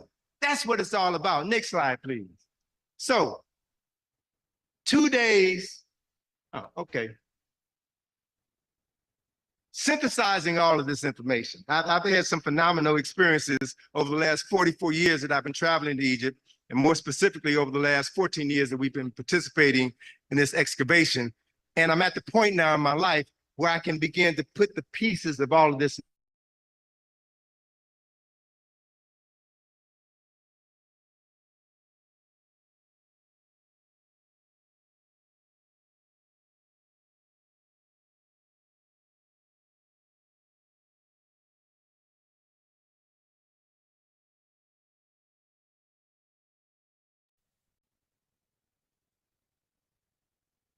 what I want to present to you. What I want to present to you is a theory that is rooted in fact, and I'm pulling together the data now to substantiate this. There were, hit it one more time, sis. The image on the right, the book on the right is a book that was written by a colleague of Sheikh Anta Diop, a brother by the name of Abubakar Lam. The book is called Paths from the Nile. And what it documents are 6 migrations of African scholars, teachers, healers, mathematicians, and astronomers from the Nile River Valley to the Niger River Valley. 6 migrations between 660 BC and 560 AD. And as a result of these 6 migrations, Africans were able to bring their cargo of knowledge from the east to the west and help jumpstart culture and civilization and spiritual traditions and mathematical traditions within West Africa. Now process this. Stay with me for a minute because I want you all to verify whether or not I'm losing my mind or whether or not I found my mind. If you really understand what this process is all about, what our ancestors knew, and Brother Senghor hit on it, these ancestors knew that there is no death. There is this thing called the Rahim Misu, the repetition of the birth, and that we come back. And it's important to leave knowledge, to leave documented knowledge for the souls that are coming after you, and more specifically for your soul when it comes back. All of this is for us. So if our ancestors knew that the Nile Valley was going to fall, and they made sure that certain information would not fall into the hands of the coming invaders, and they sent it west to jumpstart civilizations in the West, then they had to have known that those Africans living in the West were going to fall. They had to have known that, and that the Africans and the knowledge encoded within their minds, encoded within their DNA was going to be brought across the Atlantic Ocean to North America, South America, and every island in the Caribbean. So we are the key, we're the linchpin to this process. Follow this, next slide. So, next slide, one more time. So, the National Museum of African American History and Culture opened 2 days before I made this revelation, right? And what's important to understand about this building is that it represents the concepts that African heroes and sheroes have been talking about for centuries. Sister, hit it 2 more times. Kwame Nkrumah said that we're are African, not because we were born in Africa, but because Africa was born in us. So we need to understand very clearly that we carry the DNA of West Africans and East Africans in our genetic memory. It's more than just physical DNA. We carry the memory of all of these ancestors, and all that we have to do now is to unlock these memories, and we will know what they knew. That's the key. That's why the ability to read, to write, to reason was kept from us, because they knew if we ever came into our right minds, game is over. Game is over. That is the mental reparations that I'm talking about. You don't have to beg anybody for anything because you already got it in you. Next slide, please. One more time, sis. So I'm winding up, but I want to show you what's coming. We got some stuff in the pipeline that we'll be sharing with the DC community in the fall. The National Museum of African American History and Culture. Biden was there today, right? Extolling the virtues of Black folk, talking about the contributions that we've made to America, right? This building, the exterior of this building is called the Corona, which means crown. And the inspiration for this building, next slide, please. The inspiration from this building came from a caryatid, a Yoruba shrine post.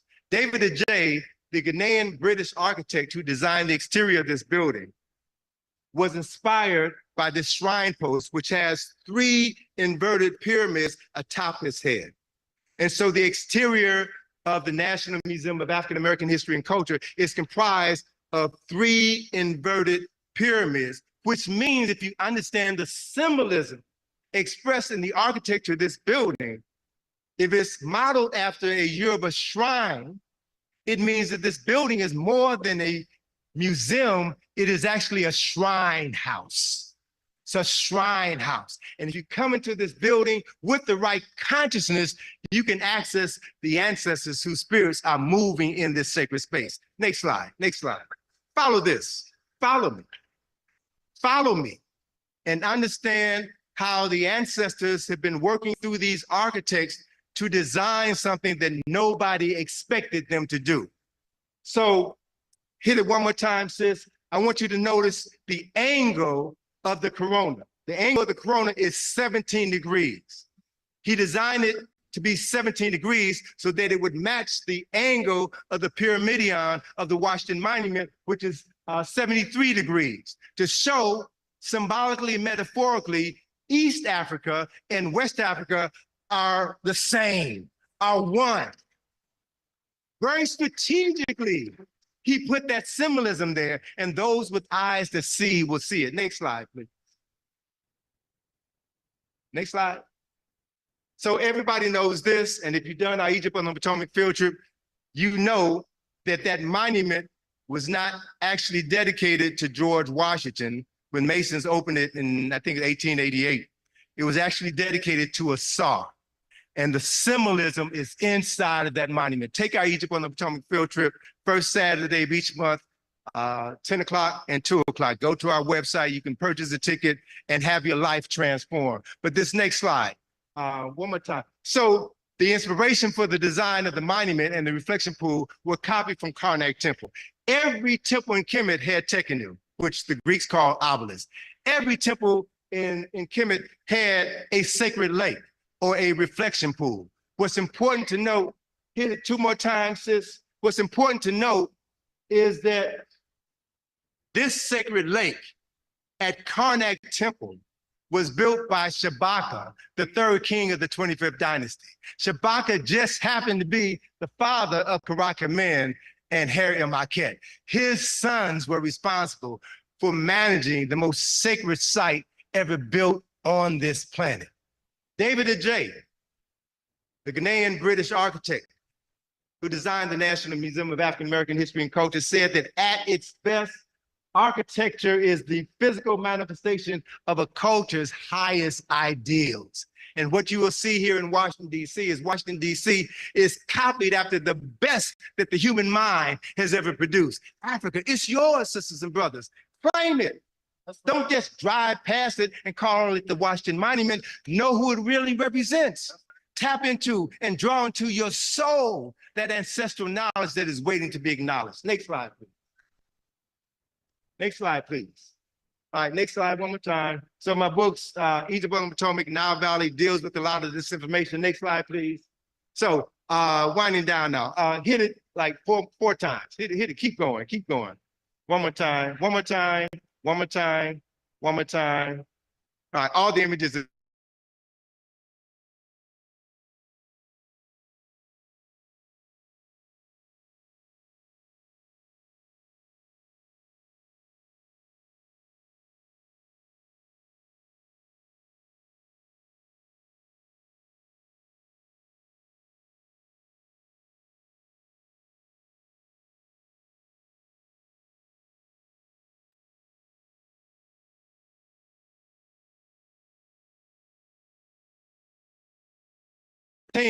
When I went to Sudan with Runoko Rashidi and saw the Kushite pyramids. The pyramid on the back of the dollar bill is a Kushite pyramid because they have an angle of 23 degrees.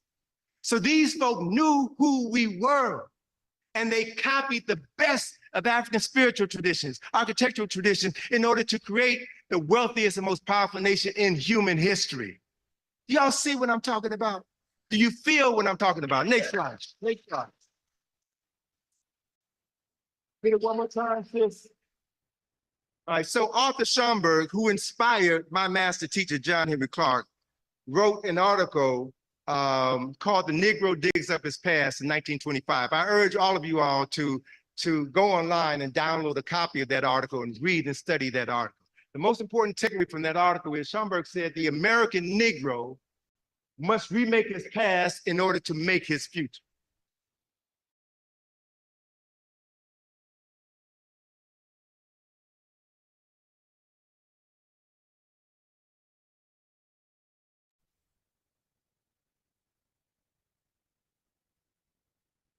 That is where the power is. We should be doing it more than anybody else on this planet because that knowledge is ours. Next slide, please.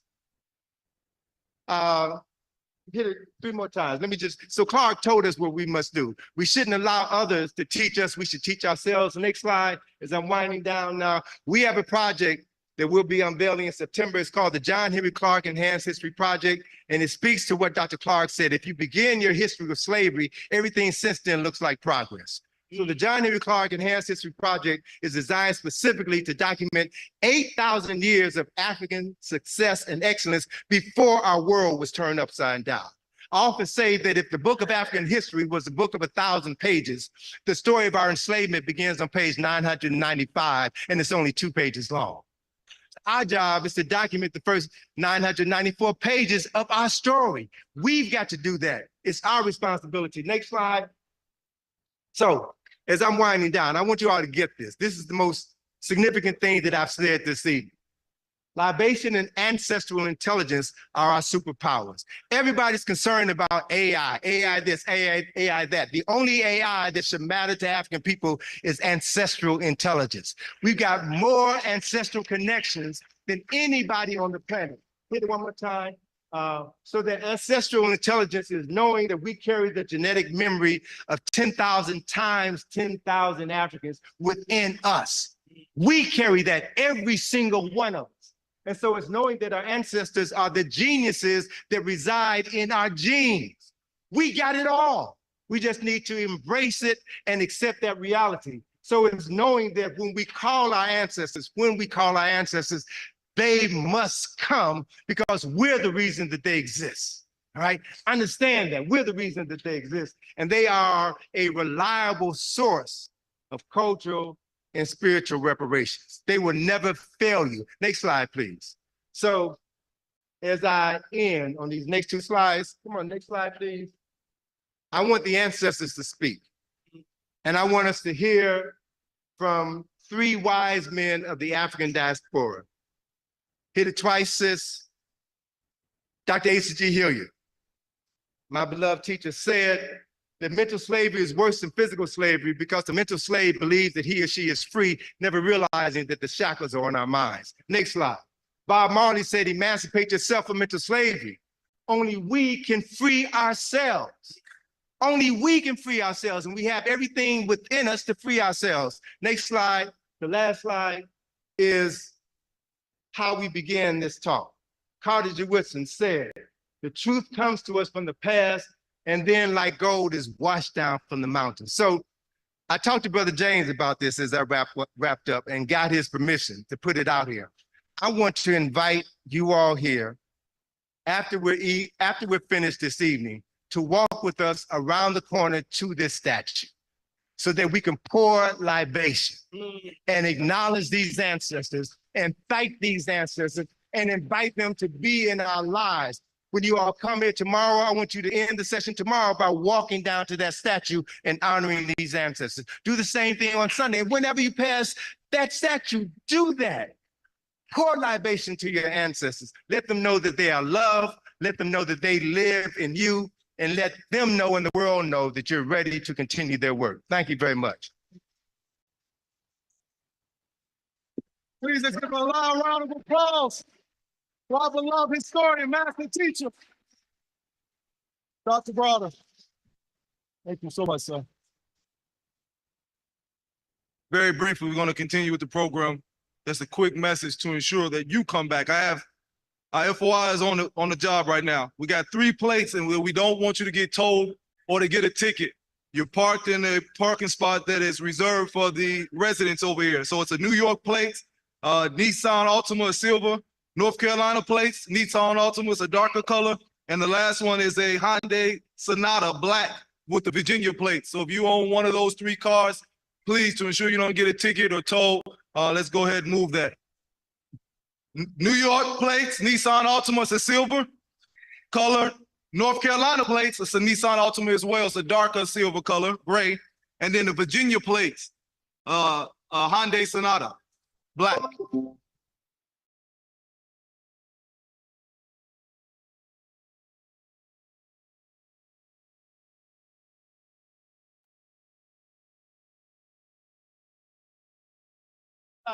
And that's what it's all about, to be culturally aware. Let's give it up for Brother Tony Browder again. Wow, that was powerful. Amen. If y'all want any of his books, go to his website, IKG Cultural Resources Center.com. IKG Cultural Resources Center.com. IKG Cultural Resources Center.com. And the book that I like the best, Brother Tony, was The Browder File. But just keep doing your work, you and your daughter, Sister Atlantis, and may God continue to bless you, sir. I'm gonna do a little bit of call and response. Is that all right? Is that all right? All right, everybody say Professor James Small. Professor James Small. Professor James Small. That's his website. So y'all can't miss that. Professor Small is the chief historical consultant of MGM Godfather of Harlem TV movie series starring Forrest Whitaker. I'm not going to read it, brother. I'm not going to read it. I just want to let them know that we love you. Don't we love Professor Small? I'm just going to read one thing. Professor James Small is a scholar, activist, dynamic speaker, as you'll hear, and organizational consultant. He is a CEO of Santa Large Enterprise, Ghana, CEO and president. And y'all know Malcolm X's birthday is tomorrow, right? Sunday. Is it the 19th? It's the 19th. Okay, thank you, brother, for correcting me. So this brother's going to highlight everything, but please remember this last thing. Professor James Small. Here you go. Thank you. Thank you, brother. Yes, sir.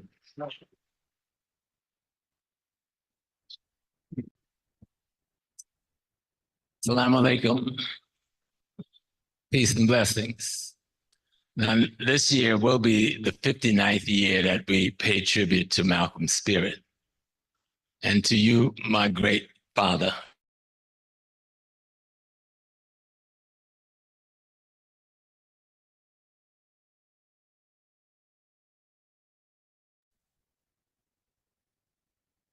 Years.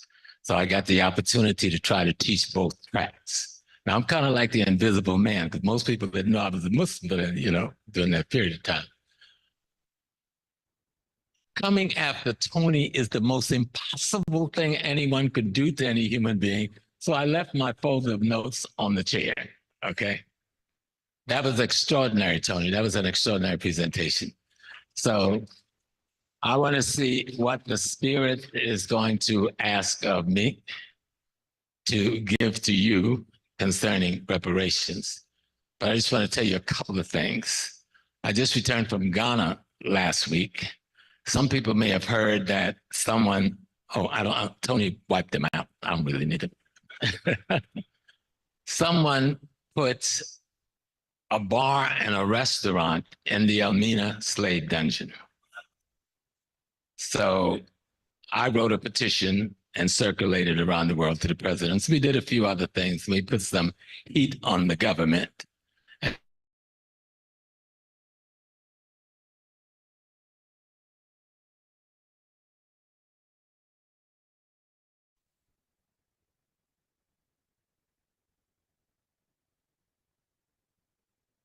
They feel they've found a resolution to the situation.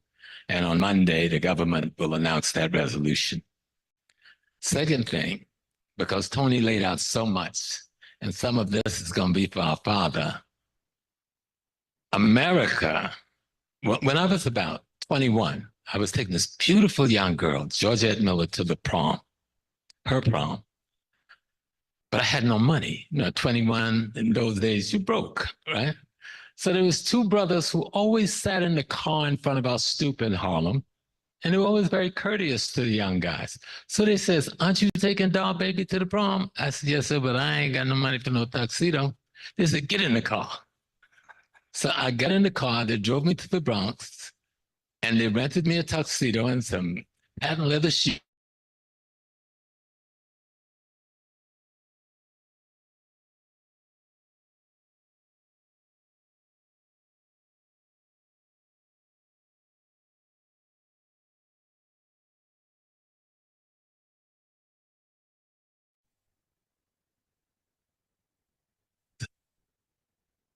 But what happened, I was a Muslim, but they didn't know that because I was like a well-kept little secret. As Imam, I became Hajj Amin Shahid. I went to Mecca around 74, that time period. But the men saw me about 3 weeks later and wanted to make sure that I take the tuxedo back, that I take the shoes back, that I did all the things to make sure their money wasn't wasted. And I told them I did.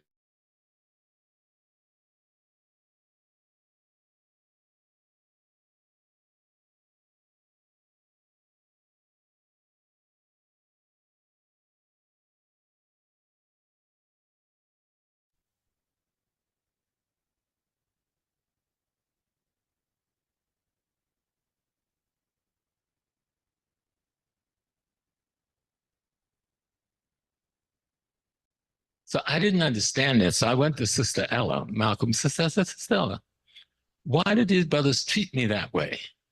And why did they say I was leaving Mecca to go to Mecca? We're talking about reparations. The Human Rights Charter of the United Nations talk about culture being denied is a human rights violation. Language, indigeneity, being denied is a human rights violation. Religion, indigeneity, is a human rights violation.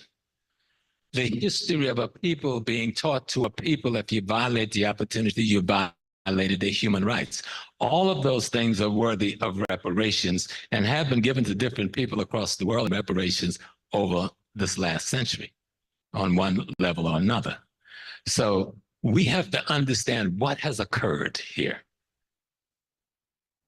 in this place called America. This is Egypt.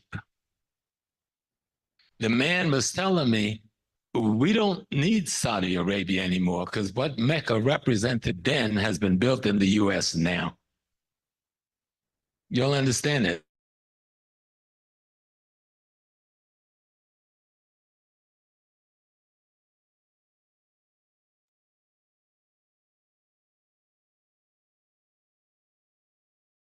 Because I'm also the priest of the craft of Amun-Ra. The priest of the craft of Amun-Ra. I had the opportunity yesterday to be in Houston before that storm hit. And the ancestors got me out just in time, about an hour ahead of it. But I went to perform the opening of the mouth ceremony for the Grand Master of the Shrine of Hunefa. There's a lot that exists among us that we're not aware of. Africans in America, yes. The Europeans damage our consciousness. Consciousness is the ability to restore yourself, rebuild yourself, and reconstruct yourself. Well, you can't do that unless you have access to your memory. Your memory is your history. Your history is your ancestral experiences. And when they blocked us off from our ancestral experiences, that was one of the greatest crimes they ever committed against us. And it is listed in the UN as a crime against humanity. And it makes our case for reparations because we do have to take it before an international legal forum if we're going to get the verdict that we want that would bring about the enforcement necessary to be paid and to be compensated for all of the crimes that have been committed against us. But what I want you to understand is that we did not die in America. Some of us died in America. But all of us did not die in America. Okay? When we see the obelisk that Brother Tony was showing that we call the Washington Monument, it was not coincidental that they put it there. Driving around Washington and seeing the replication of all of these buildings from ancient Africa is not coincidental. They wanted to replicate us, and they've done a pretty darn good job of it. But here's what you miss, and some of them miss. The replication of these physical symbols of the quality and attributes of the character of the African. Let me say that one again. I don't want y'all to miss the last sentence now, because the last sentence is important. Those buildings represents the quality and the attributes of the character of the African. That he does not have the capacity to contain. That's why he keeps us here. We are the light of their world. That's why he keeps us here. He wants to minimize our ability to control power, but you can't have an America without us because we are the source of the power in America. And I want you to really get it, because sometimes we don't really get it. We don't really understand. If you made a list of 200 of the greatest inventions in North America, I guarantee you 75% would be African Americans. But we don't think of them when we stack them all together. We think of the light bulb, we think of the train track, we think of the elevator, we think of, a few things that we do every Black History Month. But line up 100 and see how many was our contribution. Okay? America, when it was founded, was an agricultural society, right? They didn't have an agricultural society in Europe. They didn't go to get us for labor. They went to get us for agricultural knowledge. They had come across all this land. They had gotten as much gold as they could get after a while. They needed us for that too, but primarily this became an agricultural world. And we were the world's agricultural specialists in all fields. That's why we were brought here. Two young girls the other day, they said, young African American sisters, they said they solved the Pythagorean theorem. Well, first of all, Pythagorean didn't have a theorem. because pi is already reached when we completed the pyramids, off by an almost unmeasurable milliliter. And Pythagoras' great-great-great-great-great-great-grandfather wasn't born yet. And so we know in the Rhine Mathematic Papyrus, I think it's problem 16, you could see that worked out. But what those young ladies did was, and they said, well, we didn't do nothing. We just simply made smaller triangles, smaller right triangles, and small. What they did was what education should do for us. There's a reason why people want to control our schools, and it's a reason why people want to control your history. Again, just what has happened to the public school system against the African mind is your case for reparations, right? Because the word education itself means to do what? Bring something inside of you out. The very root of the word means to bring something in, out. So you don't go to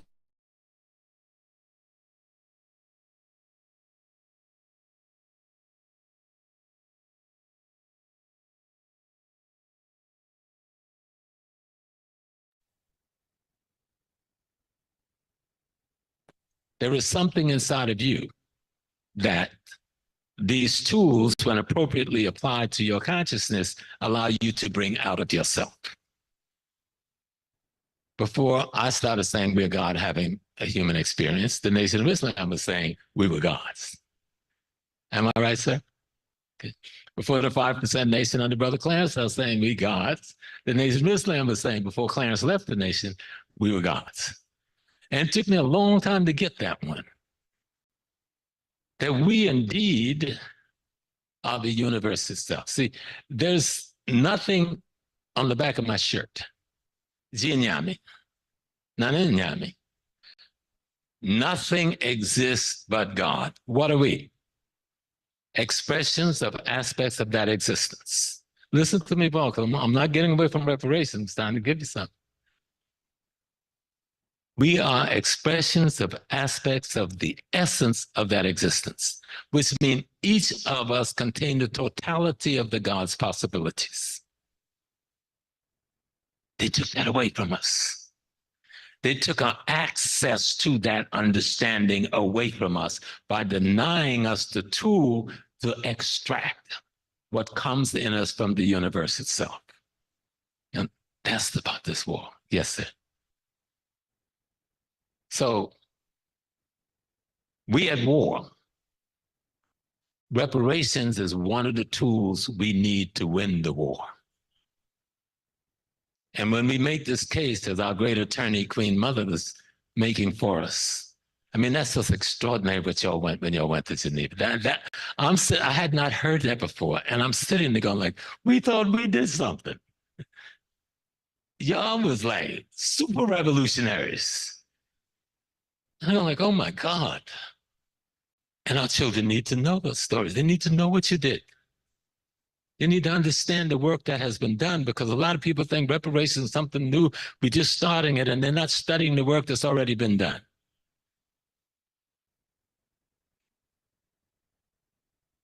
The greatest crime that was committed against the African is to take away the African's memories. Now, they didn't take away all of our memories. A lot of us still got memory. But we're not individuals. The African is a body. When the great light wanted to express itself in the world, it doesn't express itself as the great light. We use the sun as a symbol. The sun don't come down, it'll burn us up. So what does it do? It's in tiny little pieces of itself we call sun rays. But each of them contain the totality of the great light. But somebody blocked you from understanding that, taking that knowledge of replication. How do I recreate myself? Tony was saying that in our culture, there's no such thing as death, and there isn't. We are simply replication. When I gave birth to my, how many children? 8 children. I gave birth to myself. When my mama and dad gave birth to me, they gave birth to themselves. When grandma and great-grandma and great gave birth to them, they gave birth to themselves. We are always a total existence. We are never not existing, but he took away the knowledge of your understanding.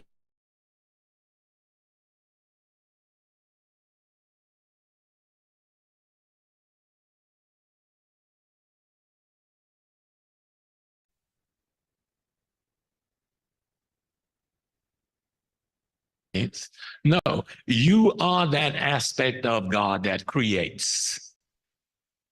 That's the only way God creates. But to have the knowledge of who you are, see, that's where the nation comes in, but you know that better than me. We've missed the boat. Even when I was young, I missed the boat on the nation. Of course, I couldn't come in at the point I was because I went over with Malcolm. But I did keep an alliance with so many of the brothers. This thing of the lost knowledge, this thing of the mind, to understand what the white man did to us. He blocked you from an understanding of yourself as a God having experience that we call the human being. Not to make you reign over anything. You don't have to, because you already reign over everything if you were conscious of the fact that you were doing that or should be doing that. African culture is not just wearing kente cloth, dancing to some beautiful drum and music. African culture is what allows the earth, what allows the cosmos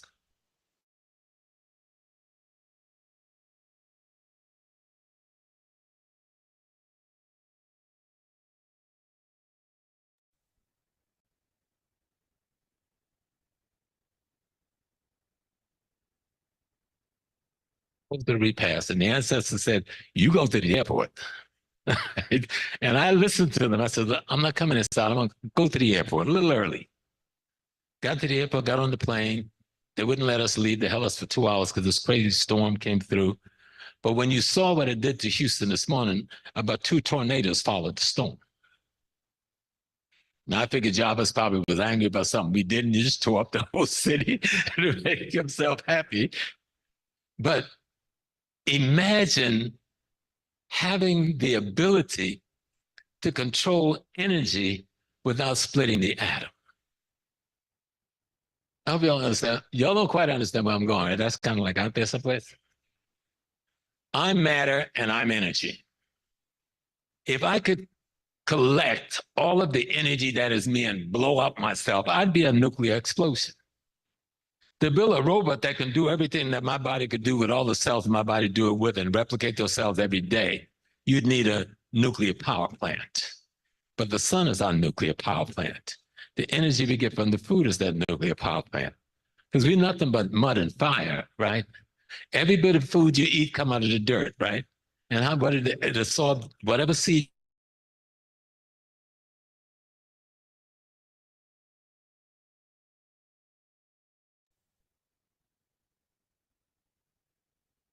universe. We built all that stuff in Kemet not to have something pretty to look at.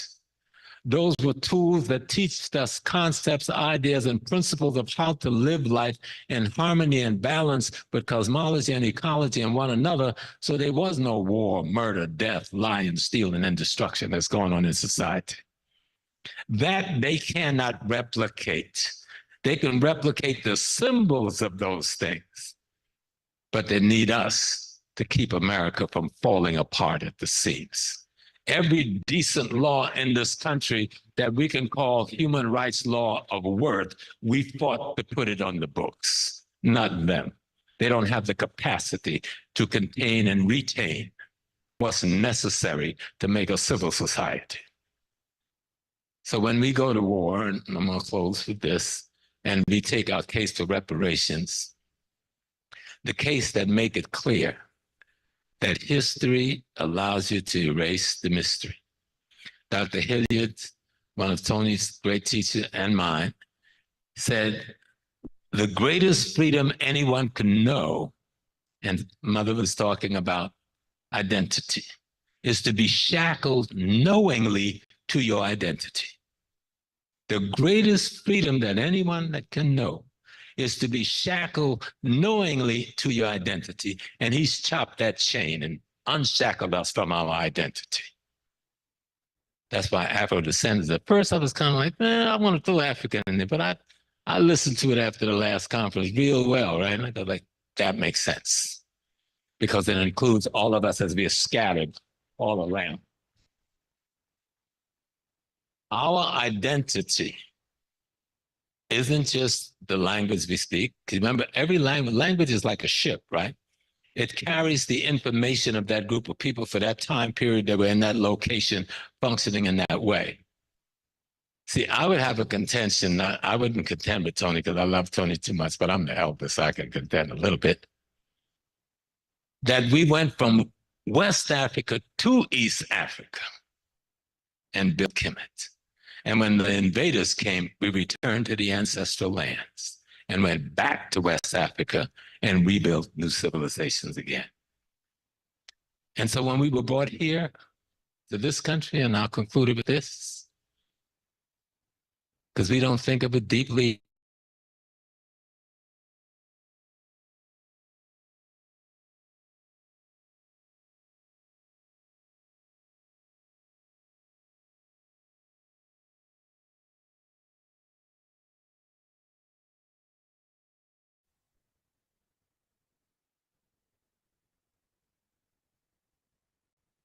You a charter, can you show me one?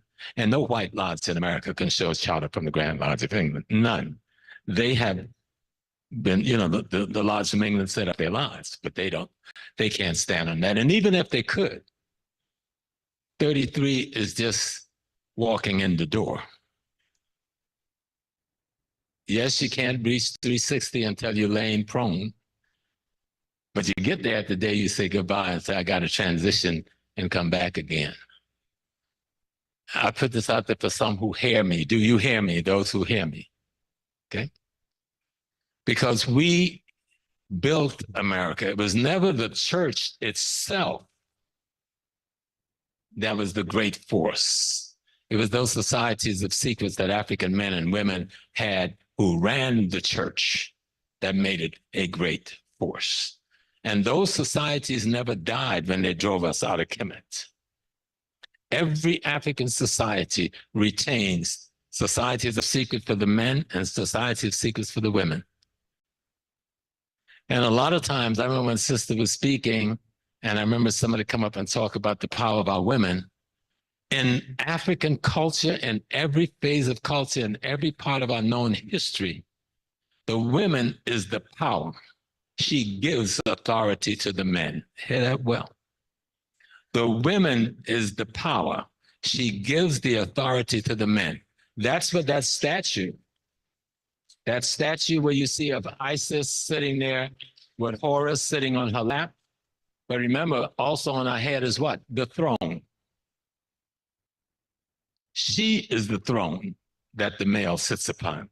And this is practiced in most African society today. You don't find your leader through the male. A few cultures do that, but most trace their leadership through the female, what they call matrifocal. Okay? The women decides who leads these countries. She's the power. She gives us the authority. And because the white man knows that, he's cut off our access from the body knowledge, from the history, from the culture, from the spiritual system, from the sacred science institution that's supposed to protect the spiritual system. And so we can't build the next step, the economic, politics, and cultural institutions that will protect the body people. And if you don't have a consciousness rooted in your own histology, your own spirituality, around your own rituals, around your own race in terms of your projection, around your own ethos, around your own philosophy, then you've got somebody else's that you're spreading. And everybody else's is to your demise. So I love the Divine Nine, and I know some of the Divine Nine is in the room tonight because, of course, I'm in Washington, D.C. And I know today the president spoke to the Divine Nine, some of their leadership.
or historical experiences, but genetically, we're the same people. There's only one Africa. That's why Afro descendants make sense. Put it under one label, one Africa. So I'll end with this. History will erase the mystery. To be shackled to your identity is the greatest freedom you will ever know. And part of the greatest crime that was committed against us, to cut the shackles that tied us to our identities and blot the history that restored our memories. So Brother Cyrus, Father said, thank you. Assalamu alaikum.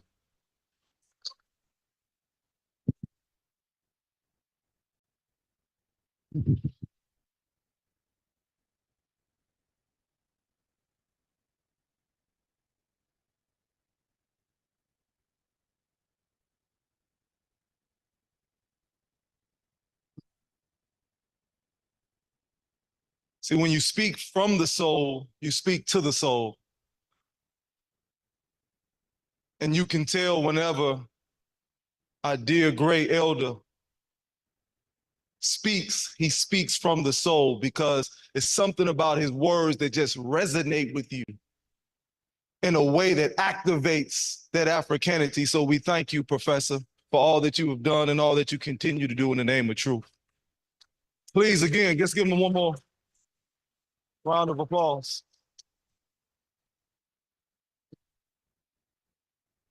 Our beloved, our dear, hardworking conductor, Attorney Malik Zulu Shabazz, could not be here with us physically, but he definitely left his indelible mark on this day, the first day of the Afro-Descendant National Reparations Convention. He has a gift for us. He has a brother that's gonna come up just for a few minutes, Brother Reparations Maximus, the lyrical beast of the Northeast. But before I bring him up, I have to say one thing, brother.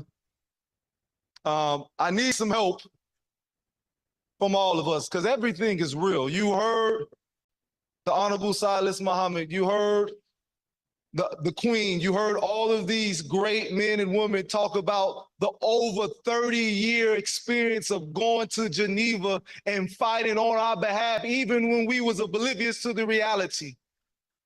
These things are real. They had to really go into their pockets to pay for their expenses, their lodging, the food, every single thing that it took for us to get to this day. So this isn't us asking in the sense that we need you to, but we need you to, because the only way we're going to go to the next level if we are understanding that this is a collective effort. And so if you see it in your hearts, as which we have done, please give a donation. We're going to put, it's already up there, the Cash App, PayPal, please. Your donation is much appreciated and is much needed, because we're past the stage of reparations as being a conversation. It's a full-blown, ongoing reality. And so with that understanding, we can't lose steam now for the small things like making sure that we're able to still be present in this fight, so that a legitimate, genuine, authentic voice is being heard on the world court. So please support yourself by making that donation. I had to say that. So please, brothers and sisters, again, I've so much enjoyed everybody. I'm so honored to be in your presence. I'm so grateful to see and touch everyone if I get the opportunity to. Professor James Smalls, Dr. Tony Brown, we're doing libations at the end, so please, at the end, we're going to meet out there orderly, but we're going to have one more speaker. He's 3 to 5 minutes. He's going to bring the house down. The lyrical beast from the Northeast, Brother Maximus, our gift from the attorney Malik Zulu Shabazz. Yes, sir. He said the lyrical beast of Northeast. I'm called the oratorical beast of Northeast. I know it's been a long day, but I have to say, excuse me. Excuse my linguistics. Like Hiroshima and Nagasaki, I'm about to drop the ballistics. I don't care if you're Toto, the Scarecrow, Dorothy, the Wizard of Oz. You better buckle up. I don't mean to brag. I don't mean to boast. But after I drop this bomb, and there's a toast. America, white America. With a gun in your hand, you kidnapped us from our native land. You packed us in ships like sardines, traded us for mere sugar cane and coffee beans. White America did what it pleased, like a dirty vulture. She robbed us from our precious culture to develop a new world. That was their mission, to beat us into submission, to rend our families apart, then instill fear in our babies' hearts. Your founding fathers, just a few men, justified slavery, but not calling us men. You treated us rotten. You forced us to pick the cotton. No accountability. You did as you please. You hang our ancestors from the highest trees, and now you blame us for our lot. As you continue to scheme and plot, me forgive you? I think not. We built your mansions with the trees we saw. You scarred our back.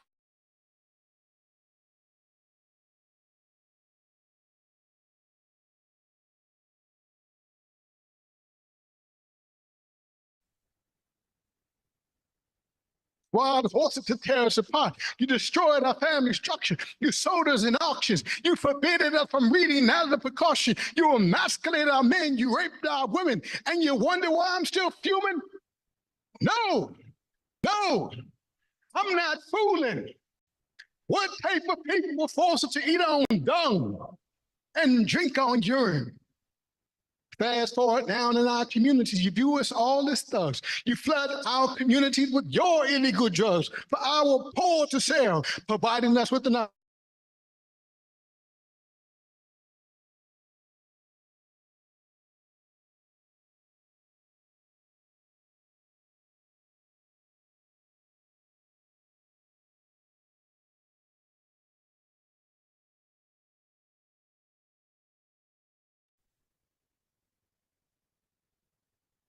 You insulted when we call you devils, to err as human, to forgive it divine. Maybe that's your mantra, but it is not mine.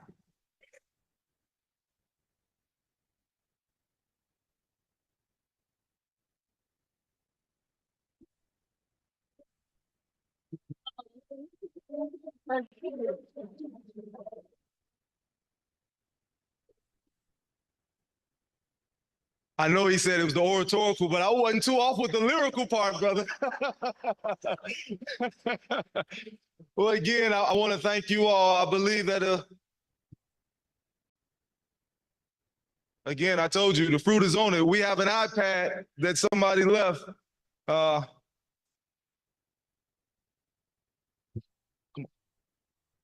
We got an iPad. If this is someone's iPad that they left back here, okay. Got that covered. We got one more announcement real quick, brother. Real quick, Brother Malilu Shabazz is so ecstatic. He was looking at it through stream and he said, please meet him tomorrow morning at 9 a.m. at 1947 14th Street. That's another aspect of doing economic divestments of Capital One Bank. Thank you. Thank you, brother. Again, we'll be back here at noon, 12 o'clock. Try to get here early. It's an action-packed day. And again, we thank you all. We thank our Creator. We thank our ancestors. And may all of us return to our humble abode safely. We look forward to seeing you tomorrow. I leave you as I greeted you in the words of peace. Assalamu alaikum. Shalom alaikum. Peace be unto you.